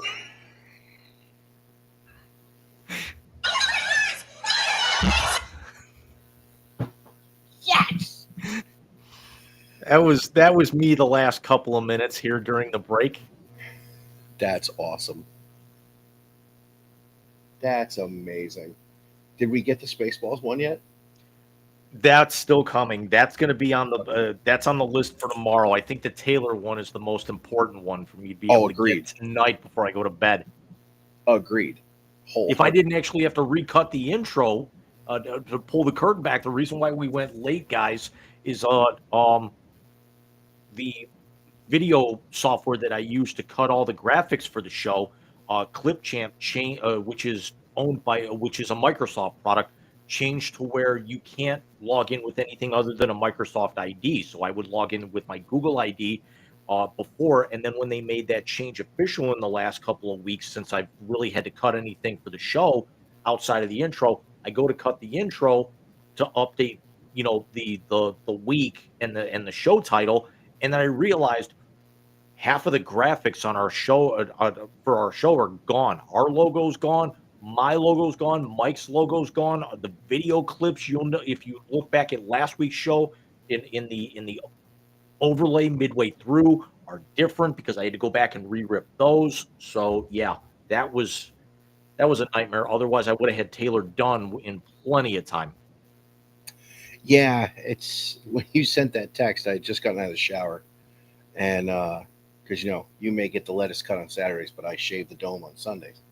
The fact that I sent you that text at 7:30, it was an hour before we went live, and I still wasn't ready in time, just shows you how big of a pain in the ass it is to cut 2 separate 8-second clips. That's crazy. That's absolutely crazy. So what do you say we get to the blast? And I want to do something because of the intro video. I want to see if you saw something.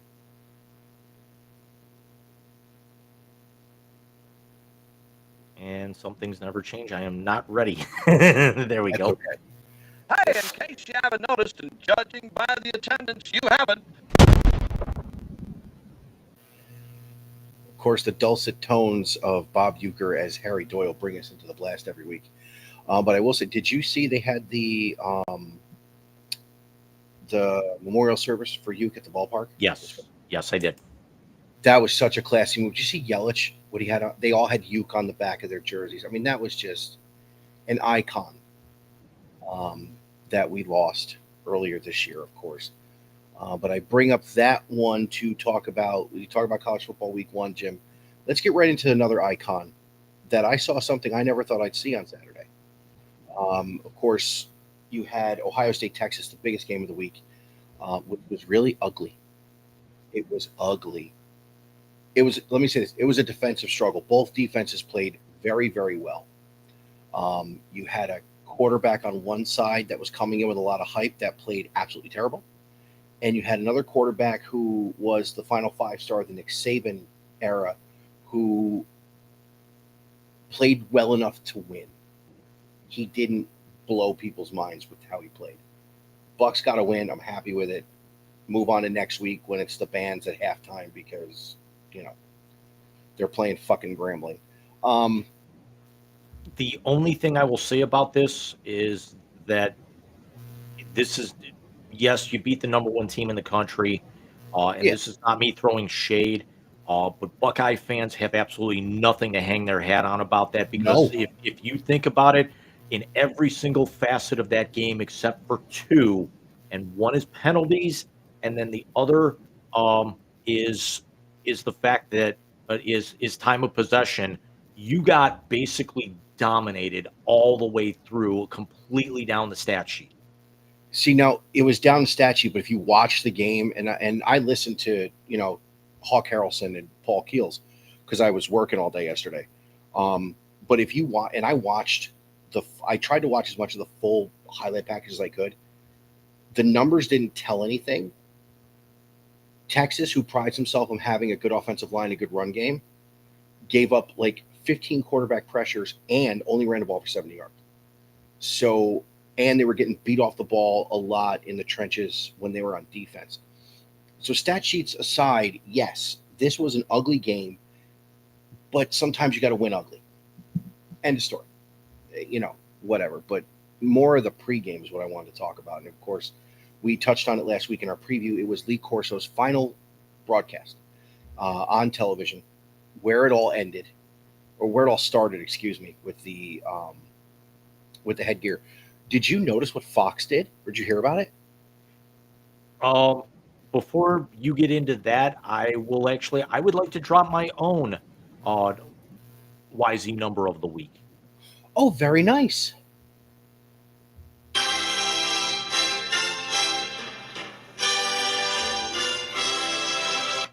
The JC24 Sports Node number of the week is 0. Mike, do you know what that number represents? The amount of times Julian Sayin was sacked. And that would actually be, and there are multiple answers to this question. My first one is the number of times Julian Sayin was sacked. Incorrect. He didn't get sacked yesterday. That would be the number of actual plays I watched of college football the entire first week. The number of minutes of game day I actually watched. The number of fucks I give about college football for this season. And the number of games I actually will be watching of college football, unless it's actually either on at the bar where I plan on being or at somebody's house that I will be at. I have officially written off. I will watch. I will read stat sheets. I will try to vehemently avoid highlight packages and games all season. I will watch the guys who should be getting paid on Sundays instead. Fair enough. So let me tell you what happened yesterday pregame. So they did all their picks outside. They did a video thing. They brought Coach in, and they actually piped in ESPN's audio into the stadium. So they were on the field, the dais there, of course, Desmond Reese, McAfee, the guy from Herb, Maverick, Hangman. Who? Glenn Powell. Yeah. Was the guest picker. And of course, Herbie's there, and they brought him in. Fox actually broadcast Corso's pick. They cut away from Big Noon kickoff, and they broadcast ESPN's feed so the Fox viewers could see his final pick. I thought that was a pretty classy move by two networks right now that are butting heads to try and be the quintessential network for college football. In a very funny moment, they brought back Tom Rinaldi, who of course was at ESPN for forever and a day, did one of those Tom Rinaldi pieces about his interaction with Coach Corso. And then Brady Quinn put on the leprechaun hat. Mark Ingram put on the Alabama helmet. Matt Leinart put on the Trojan helmet. And Urban put on one of the, like, if you can buy a Snuggie that has Brutus on it, Urban had one of those heads, and Urban put that one on. So I thought that was a pretty cool tribute to Corso. They, of course, pipe in the thing into the stadium.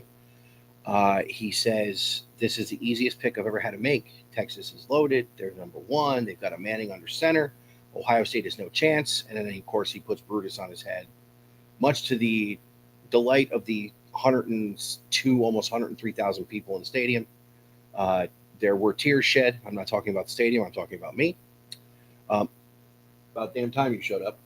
Of all the guys we actually talked about in the first half of the show, getting new contracts, the one who's obligated decides to show up in the second half. Well, the other one's been sleeping behind me the whole time. Yeah, but he's not contractually obligated. Yeah, he is, though. Hello, sir. So all in all, the pregame, which I didn't watch any of because obviously I was working yesterday. I had my Chromebook there. I played 97-1 The Fan out of Columbus for the game. But I tell you what, the videos I saw was very classy. And I believe it was a proper send-off for a man who really indoctrinated me to college football. Was the highlight of a lot of people's Saturday mornings over the last 30-some years. So hats off to the way ESPN and Fox, for that matter, handled that. I don't think we'd see that anywhere else, dude. They're not doing that for Terry Bradshaw when he retires. They're not going to do it for anybody like that, but I thought that was pretty cool. Obviously, there were a couple of upsets yesterday. Clemson loses to LSU at home. Alabama gets their fucking doors blown off in Tallahassee. There's a lot of people saying that with that that win by LSU might be the favorite to win the whole thing with just how nasty that defense is. Yeah, Corso actually picked LSU to win the national championship when he was talking about everything before the game. But just talking about, of the ranked games, Tennessee put a beating on Syracuse yesterday. Of course, now we're at 21-14 in the Miami Notre Dame game. But I want to talk a little bit about the Florida State Bama debacle.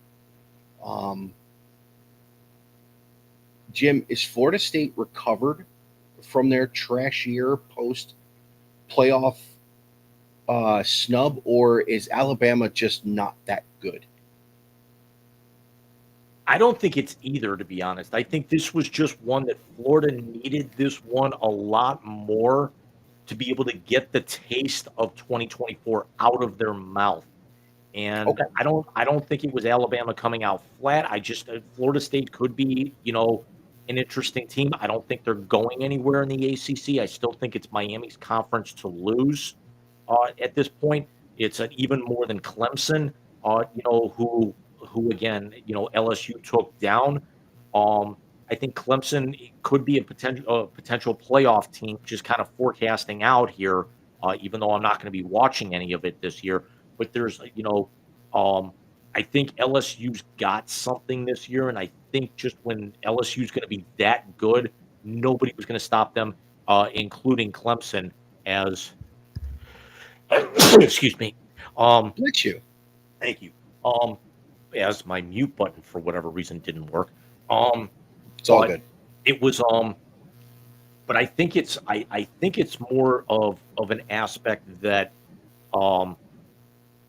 Alabama just kind of coming up short last year. I'm not sure if it's something about not being prepared, about maybe being a middle of the road team in the SEC. They will still be ranked, but I think there's, Texas will be there, LSU will be there, Florida's on the come up. I don't think Florida's going to be there. Georgia, we still need to talk about, even though they actually dominated Marshall yesterday, according to the scoreboard here. The SEC is gonna have the cream of their crop, but I think this is more of a year where LSU's on the come up, Alabama's a little bit on the come down. So just transplant, 1 and 1A here at this point. Gotcha. But Okay. let's circle back to Florida State here in about 3 weeks and actually see where we go, because they could come out and completely shit the bed and get upset this week as well. Very true. Very true. So I think we're both anticipating with their win on Saturday, Ohio State will be the new number one in the country, beating number one the way they did. I think Penn State will hop to 2. I think Texas only falls to 3.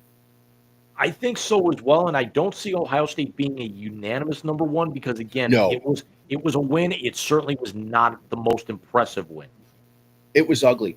You know what, Jim? I'm gonna be honest with you. From what I watched, and I try to take the 30,000-foot view for when we talk about the show. Obviously, there are times when I'm a full homer and I'm just an asshole about it, and I know you don't like it, and it's just kind of how you and I rolled. Watching this, it showed me that those are 2 defenses that are ready to play right now and 2 offenses that need to find their identity and find it fucking quick. When I say ugly, when you think about college football, where are you going? When you think about college football and I say ugly, I mean the old school defensive struggles, like old Big Ten football. Did I take some shots at Arch Manning? I did. Did I screenshot the one of Eli and Peyton with the caption "He was adopted"? Yes, I did. But that's Arch more. Manning is still going to far and away be a better quarterback this year than Justin Sane or whatever his name is. Julian saying, "Well, it's possible. It's possible. I mean, it's very possible." Sayin is not. He doesn't have the same athletic gifts. He was very poised yesterday. He was very controlled. Arch at times was playing out of control. And yes, it was. And by the way, this is both of their first starts in actual big games. Arch's only start last year was Louisiana Monroe. Not really on the level of what he had to deal with today. And that was 102,000 strong yesterday, or 100, however many thousand strong. They were loud as shit yesterday. Well, of course, it's people all screaming on their phones, "Where's my pizza?" They didn't play Michigan. Ohio State are the pizza delivery guys. Yes. But they didn't play Michigan. They weren't calling for pizza. So anyways. But yeah, no, it was a very interesting first week. I mean, I think the AP poll is going to be interesting come Tuesday. I see Alabama getting down to 20. I think that the most impressive game for me is that number 7 Kansas State, that they were losing that game when I actually was peeking in against North Dakota and losing it pretty significantly and having to come back late. Wow, I didn't realize they were losing. I thought it was the other way around. I thought they were up big and then gave up a bunch of points. Interesting one. South Carolina went into Virginia Tech today and won. Yeah. That's interesting. Well, you know what the tie there is, right? Frank Beamer's kid's the coach at South Carolina. Yeah, I know that. I can't believe I forgot to add that score to the ticker because that was a ranked opponent. That's actually why I will. Then again, we're going to be moving off the topic here in a minute, but yeah. So interesting week 1. Week 2 is not going to, I don't think there's as many ranked matchups in week 2 as there were in week 1. Yeah, let me go over it here. We've got Friday night, we've got Eastern Washington at Boise State. Boise State currently 25th. South Florida will travel to number 15 Florida. San Jose State will head to currently number 1 Texas. Florida International will go to Happy Valley to play the number 2 Nittany Lions. Number 12 Illinois will be on the road at Duke. Baylor will be at number 16 SMU. Kennesaw State will play number 20 Indiana. We get the Cy-Hawk Trophy next week, as we always do early in the season, as Iowa will play number 22 Iowa State. Kent State will travel to Lubbock to play number 23 Texas Tech. Utah State will head to College Station to play number 19 Texas A&M. Grambling will be in Columbus to play the Buckeyes. Troy will play number 4 Clemson, even though they will be dropping. Austin Peay will play number 5 Georgia. Oklahoma State will play number 7 Oregon. Ole Miss, number 21, will be on the road in Lexington to open their version of SEC play early against Kentucky. East Tennessee State will be at number 24 Tennessee. Bethune-Cookman will be at number 10 Miami. South Carolina State will be at number 13 South Carolina. Army will be at number 17 Kansas. Louisiana Tech will be at number 9 LSU. Number 11 Arizona State will be at Mississippi State. And UL Monroe will be at number 8 Alabama. The marquee game next week will be number 14 Michigan traveling to Norman to play number 18 Oklahoma. So realistically, outside of a handful of power conference matchups, you got a bunch of really bad games next week. Yeah, and the game that I'm going to be paying attention to, obviously, is Grambling, Ohio State. And I'm not even paying attention to that one for the game. The bands at halftime are going to be so fucking good, dude. Be about the only thing. I mean, the fact is, you have to actually, watch through, a 63 to 7 first half game to be able to get to the bands and then turn the game off and go find something else to do. No, you don't have to watch shit. First half game kicks off at like 12:05. By the time with commercials and everything else, you get the halftime. It's about 1:30, 1:45. You just sit down, watch the halftime show, and go home. It's the Beavis and Butthead when Guar comes on TV. It sucks that you have to watch all this stuff. It'd be great if they could actually tell you what time that they're on, so this way like when you have to watch. But that still means you have to watch all the crap to get to it. Or how we did things at Brush for football season.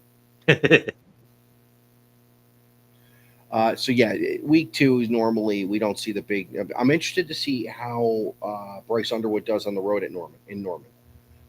That'll be interesting. That'll be the first real test for the true freshman quarterback in Ann Arbor. Of course, Sharon Moore was a player at Oklahoma. He will serve 2 of his 3 game suspension starting next week.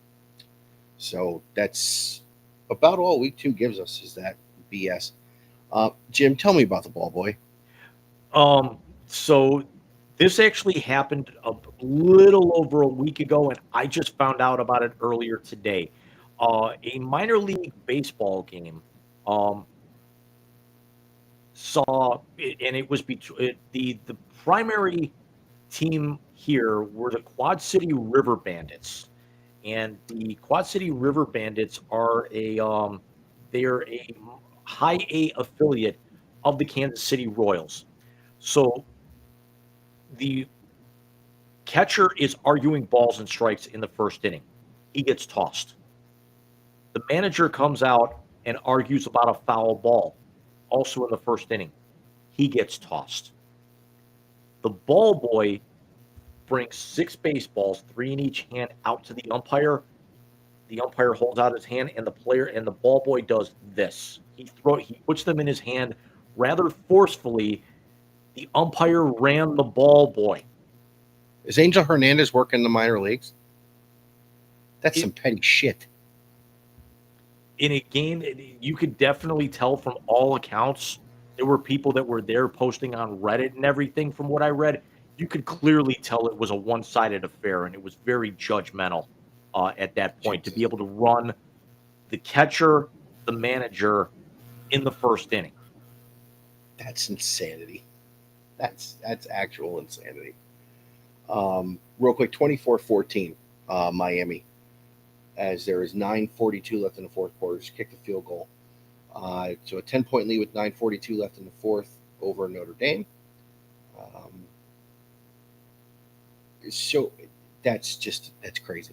That's crazy to me. Ryder Cup starts this week, right? Correct. Yeah. It's we had the end of the FedEx Cup, and the Ryder Cup is coming up very, very shortly. The course that it is on is god awful. It's horrendous. Actually, the Ryder Cup starts the 26th through the 28th of September at Bethpage.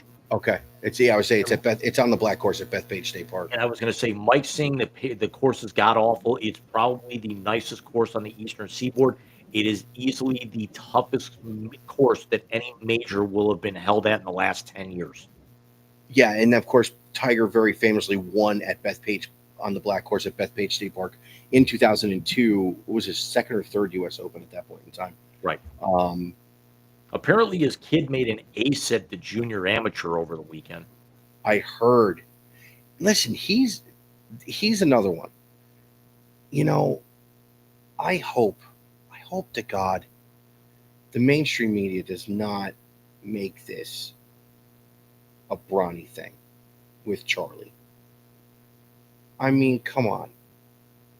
You ruined LeBron's kid. They're actively ruining fucking Deion Sanders' kid. And I just hope they don't do it to Charlie. I really don't. It's terrible. Speaking of kids, did you see, and I had to see where it was. Oh, it was at the U.S. Open. Did you see the video? The player was signing autographs. I don't remember who it was, what tennis player it was. He signed a hat for a kid. Some dude grabbed it out of the kid's hand and gave it to someone. I wanted to punch that fucker in the face. I wanted to knock that son of a bitch out. The last piece of news I actually had was the best, I think personally, the best female tennis player not to win a major looks to be rounding into top form right now, and that's fourth-seeded American Jessica Pegula, who has not dropped a set through the first 4 rounds. She's into the quarters, and she won 6-1, 6-2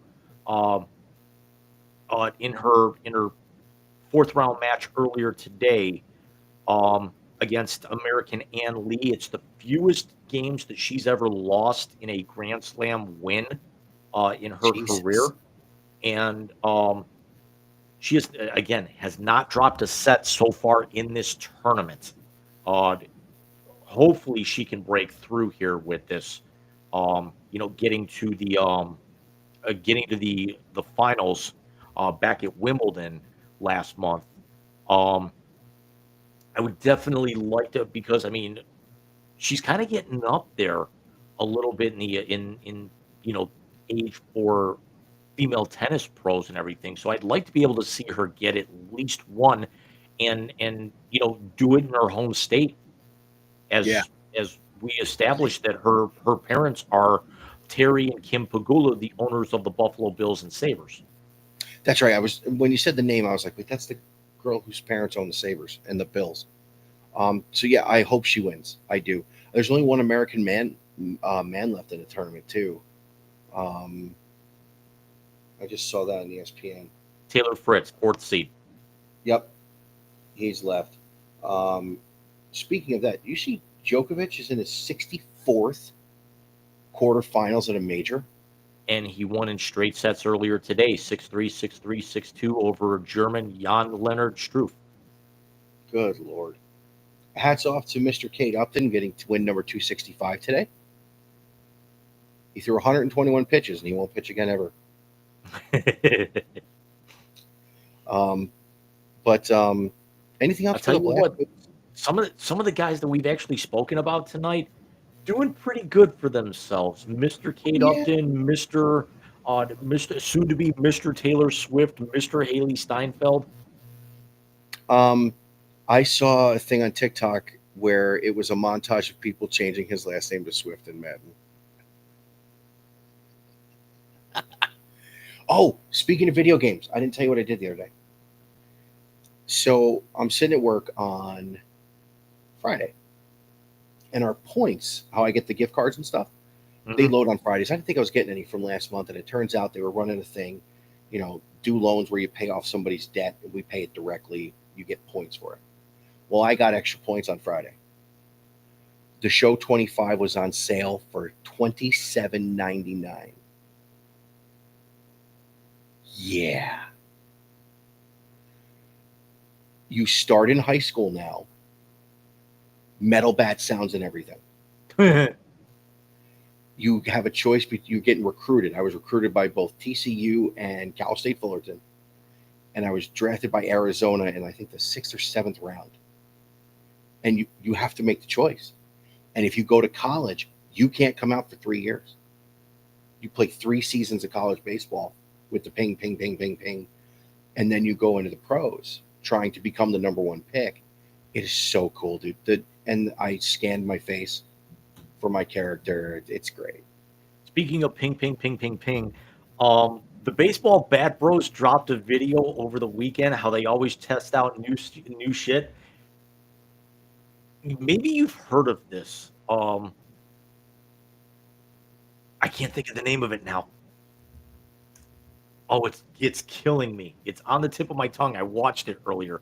1 second. It's in my history.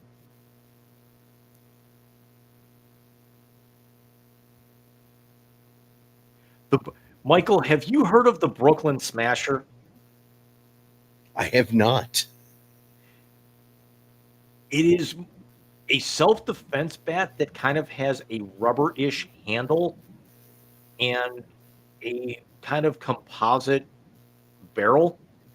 And they say it's indestructible. And they ran this thing through the ringer of actual live BP and then ran it over with a truck and then tried to curb stomp it and did not. And he was hitting tanks with it. Well, he's got a great BP swing. I got to sit up. It's been. He also did a new like drop 5 aluminum bat, and he actually hit it just shy of 500 feet. And then he ended up cracking it. My favorite is the one when he does the decades. Yeah. He takes, like the old. Yeah, I saw that one a couple of weeks ago. Yep. That reflex that he uses from the 90s, that's a bat John and I used in high school. I don't know if he's publicly come out and said it, but is he involved with Anna, the softball chick? Because it seems like it. The left-handed swing? Oh, The good one God, where- I hope he is. My God. He might be the one winning at life for most of us because he's actually got Oh, a girl shit. who actually hit tanks and is hot. That notwithstanding, that is one of the prettiest left-handed swings I've ever seen. Yeah. And the fact that she knows her shit about bats just as well as he does. Yeah, that's. Yeah. She might be a little bit more entertaining, and I'm not talking about aesthetically, just with some of the commentary that she puts on with hers. Oh, yeah. She talks a ton of shit. It's amazing. Yeah.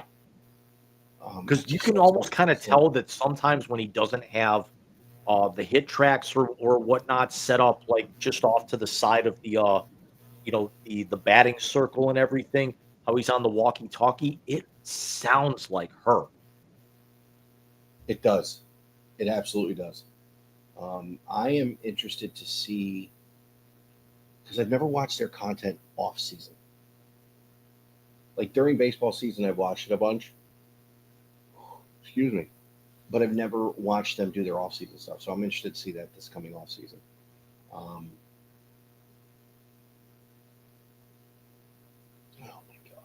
Dude, what's happening? It's 2011. I feel like I'm falling apart. Bobby decided to wake up at 2 o'clock. Too violent. Dude. We went in the pool today. He goes, let's have a water fight, and proceeds to kick me in the chest and starts splashing me in the face. Hilarious. It's going to be warmer. I said to Steph, I've assimilated. She goes, what do you mean? I said, 79 degrees was not warm enough to go in the pool. I think we have a clip of that.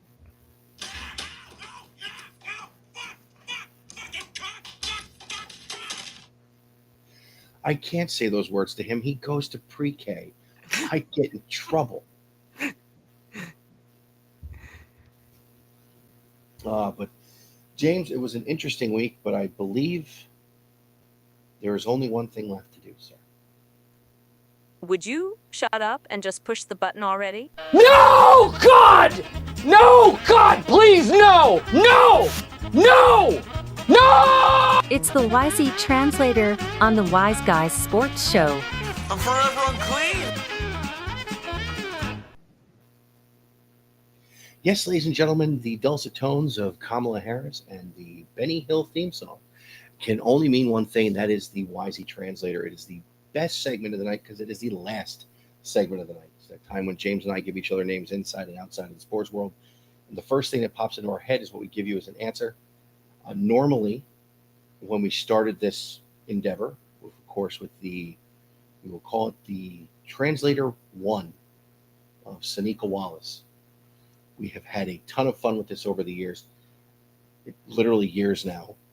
And James has brought in the YZ Chronicle, the moment when he puts something on the bottom of the screen and I end up losing my shit and laughing my face off. So, James, if you would please, tonight's Chronicle, sir. Last week's was not cut just yet. That will be on the agenda for tomorrow. I know I'm falling behind. Tonight's will be done as well. Typically, when I put the YZ Chronicle up, I cannot take credit for it. Sometimes it may actually be something, I'll see on TV, or I'll steal a dad joke off of, dad threads off of threads. Tonight, I can give full credit to Mike, if you stay on the air for about maybe 2 minutes after we end, since nobody has to be up tomorrow morning, I will give you the backstory on this. And I hope this person's going to see this on the back end before too long. But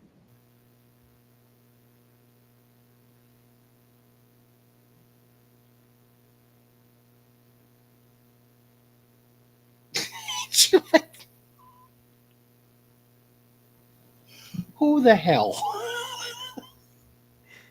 The conversation also somehow, some way involved kidneys being removed with a melon baller. Why do I feel it will make more sense once we go off the air. Okay, but that's still.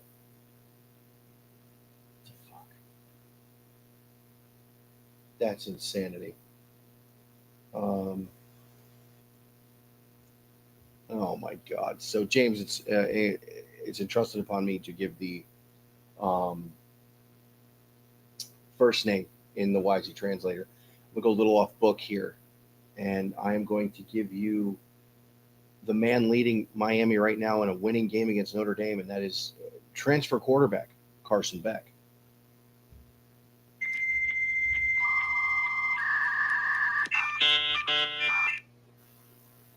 He's doing what he needs to do. They don't need Mario Cristobal does not need him to be Cam Ward. He would like him to be. He's got all the potential to be Cam Ward for this year. He just needs him to be serviceable, and when it comes down to it, he needs him to play just one score better than Cade Klubnik when they meet up later this year. But that's really all that they need. They're Miami's loaded enough as is, and that's all that they need. They need a game manager who does not turn the football over a ton, which is what Carson Beck does. Well, I mean, last year he had his turnover issues, which is why people in this area have speculated all last year and into this one that he was injured last year playing, especially in that game against Florida. Well, that's entirely possible, but also let's keep in mind that they actually play defense in the SEC. They do have strong defenses in the ACC, but they typically don't have the offensive firepower to match up.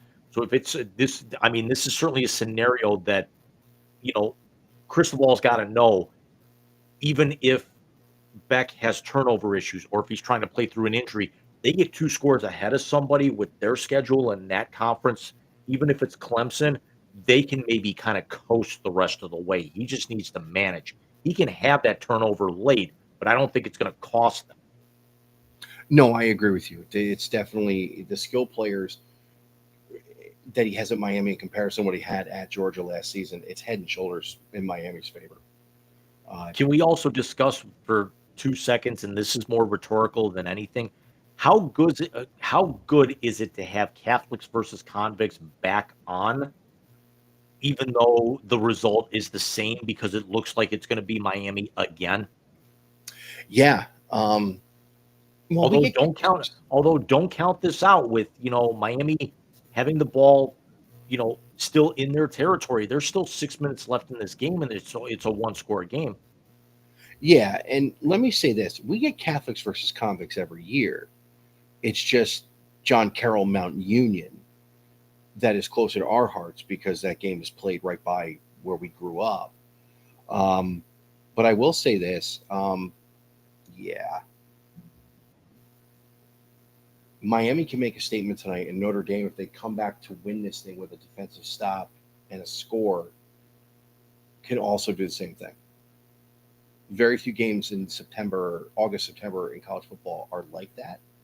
So I'm appreciating what this game. I'm not watching it, but I'm appreciating what this game is. I mean, can we also appreciate, as good as some of the matchups were, just think of the coaching matchups we had in week 1. We have Marcus Freeman and Mario Cristobal. We had Sark against Ryan Day. We had Les Miles against Dabo Swinney.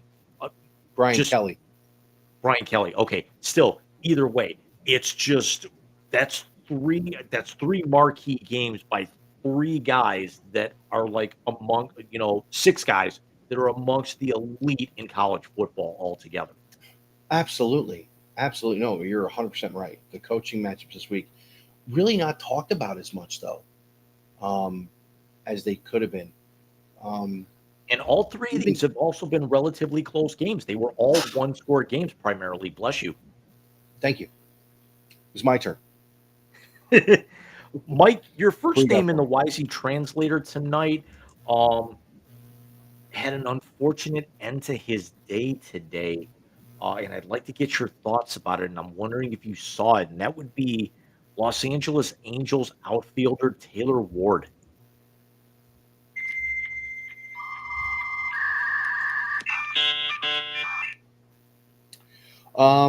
I did not see it. What, it hit the wall? He hit the wall and was carted off. I see that now. That's a rough way to end your day. Let's see if it ends his season. I don't think the Angels are anywhere near a playoff spot. But what a year he's having, dude. Yeah. Because he hit that metal scoreboard, that fence covered scoreboard in Houston. Yeah, no, he plays hard. I don't like that ballpark in Houston at all. Yeah. I mean, I'm seeing the photo. It's like he is bloodied the hell up. Yeah, he is. Having said that, what a year you're having, Taylor Ward. And by the way, I respect the hell out of players who get hurt for playing the game the right way. So speedy recovery. May you get back for the rest of September.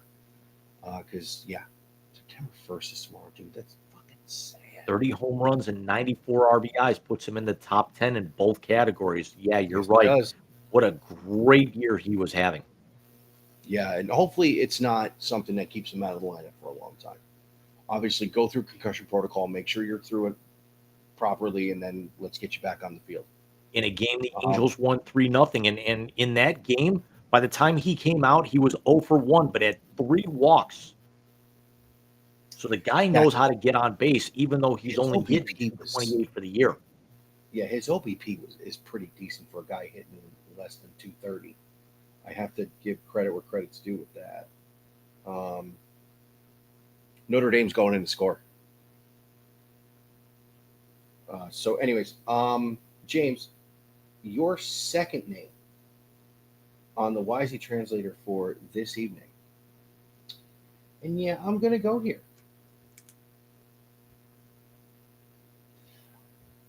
Your second name is Dallas Cowboys quarterback Dak Prescott.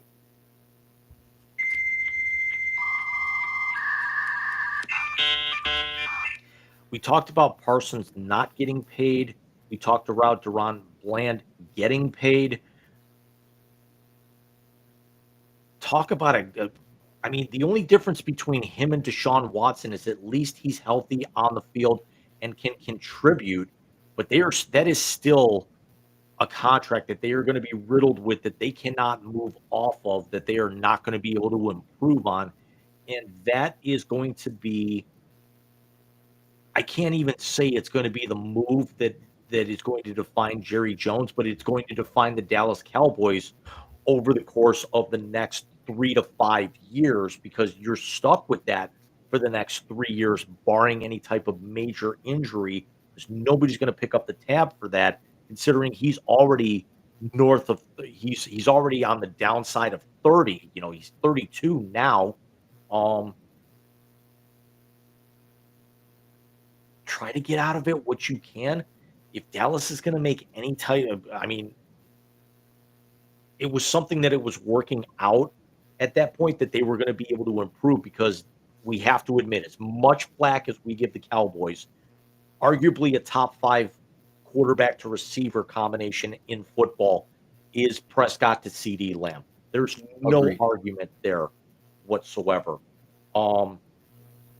But he can't. It's like the Browns with Judy last year. You can't throw to him on every single play because you don't have a whole lot else out there. The Browns at least have some options. A lot of them are unproven. And you know, Dallas is still going to be able to bring guys in. Guys are still going to want to play on that field. But I'm wondering just how many games is Prescott going to win as opposed to Prescott going to lose this year with some of his decision making. Yeah, it's going to be interesting. How long was he out last year? As Notre Dame just tied it. Jesus.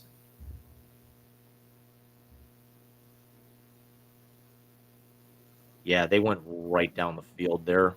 That was 3 plays, 75 yards. Yeah, if Mario chokes this away, it's going to be unreal. Just kneel on the fucking ball, Mario, would you? Trying to get Dak's numbers here real quick for last year. Dak only played in 8 games last year. He was 3-5 with an 11 touchdown to 8 interception ratio. He had a 64.7% completion percentage, which was still pretty good. Anytime you're really north of, say, 62, 63, it's okay. Yeah. But he took 21 sacks last year in those 8 games before going down. The year before, he took 39 sacks. And remember, Dallas was the number 1 seed in 2023 going into the playoffs. Yeah, no, I do remember that. Because they lost to Green Bay at home, right? Correct, yeah. Unreal. Yeah, he was asked today what he felt about Micah, and he's glad there was a solution to the situation. Jesus Christ. That comes off relatively cryptic. That, you know, I'm wondering if we hear something similar once Watson is released June 1st of next year. He better I'm not. wondering if we hear something like that He better not. from unnamed sources, He or better not somebody fucking within the play. Browns organization will It's say. going to be Mary fucking Kay, and you and I both know it. She actually said on Cleveland radio earlier today that she doesn't expect Flacco to play half the year. What would you rather have? Would you rather have Flacco play half the year or have to listen to MKC for a quarter of the year?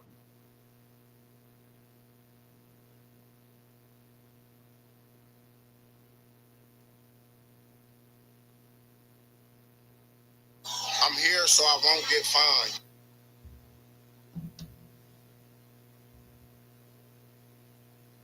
I think Flacco playing half the year to be able to turn it over to the rookies and just get through that brutal first half of the year, that's all you're hoping for right now. I think that's their plan, to be very honest with you. I think Flacco's going to play the first half of the year when it's brutal. Halfway through the year, they're going to do it old school Ohio State style, like the Stanley Jackson, Joe Germain years, and they're going to play both kids, and they're going to see what they have. Because unfortunately, if he's healthy, they're going to play Deshaun. They have too much money tied into him to not. I got a feeling by the time we hit October 1, we're going to see a decision on that, because number one, he'll be off PUP, but do they just stick him on PUP for the rest of the year? Because he's got to know, he has to know that there is no way the fans are going to welcome him back on the field. They thought he got booed when he came out for his last game against Washington, where he tore the Achilles, and then fans were cheering. How bad do you think he's going to get booed if he stepped back out and on any field, whether it's here or on the road? Somebody was actually saying, watch what happens. Watch them actually activate him or something and play him for the London game, so he doesn't have to he doesn't have to come to Cleveland, because that's scheduled as a Browns home game. That's hilarious. What do you got for me to wrap it up? Mike, to finish up tonight's Wisey Translator, he called it a career after 15 years, but he hasn't been in the league in the last couple. And I'd like to kind of get your topic. I know we've had him on the show before. Your second and final name in the Wisey Translator tonight is Jeremy Lin.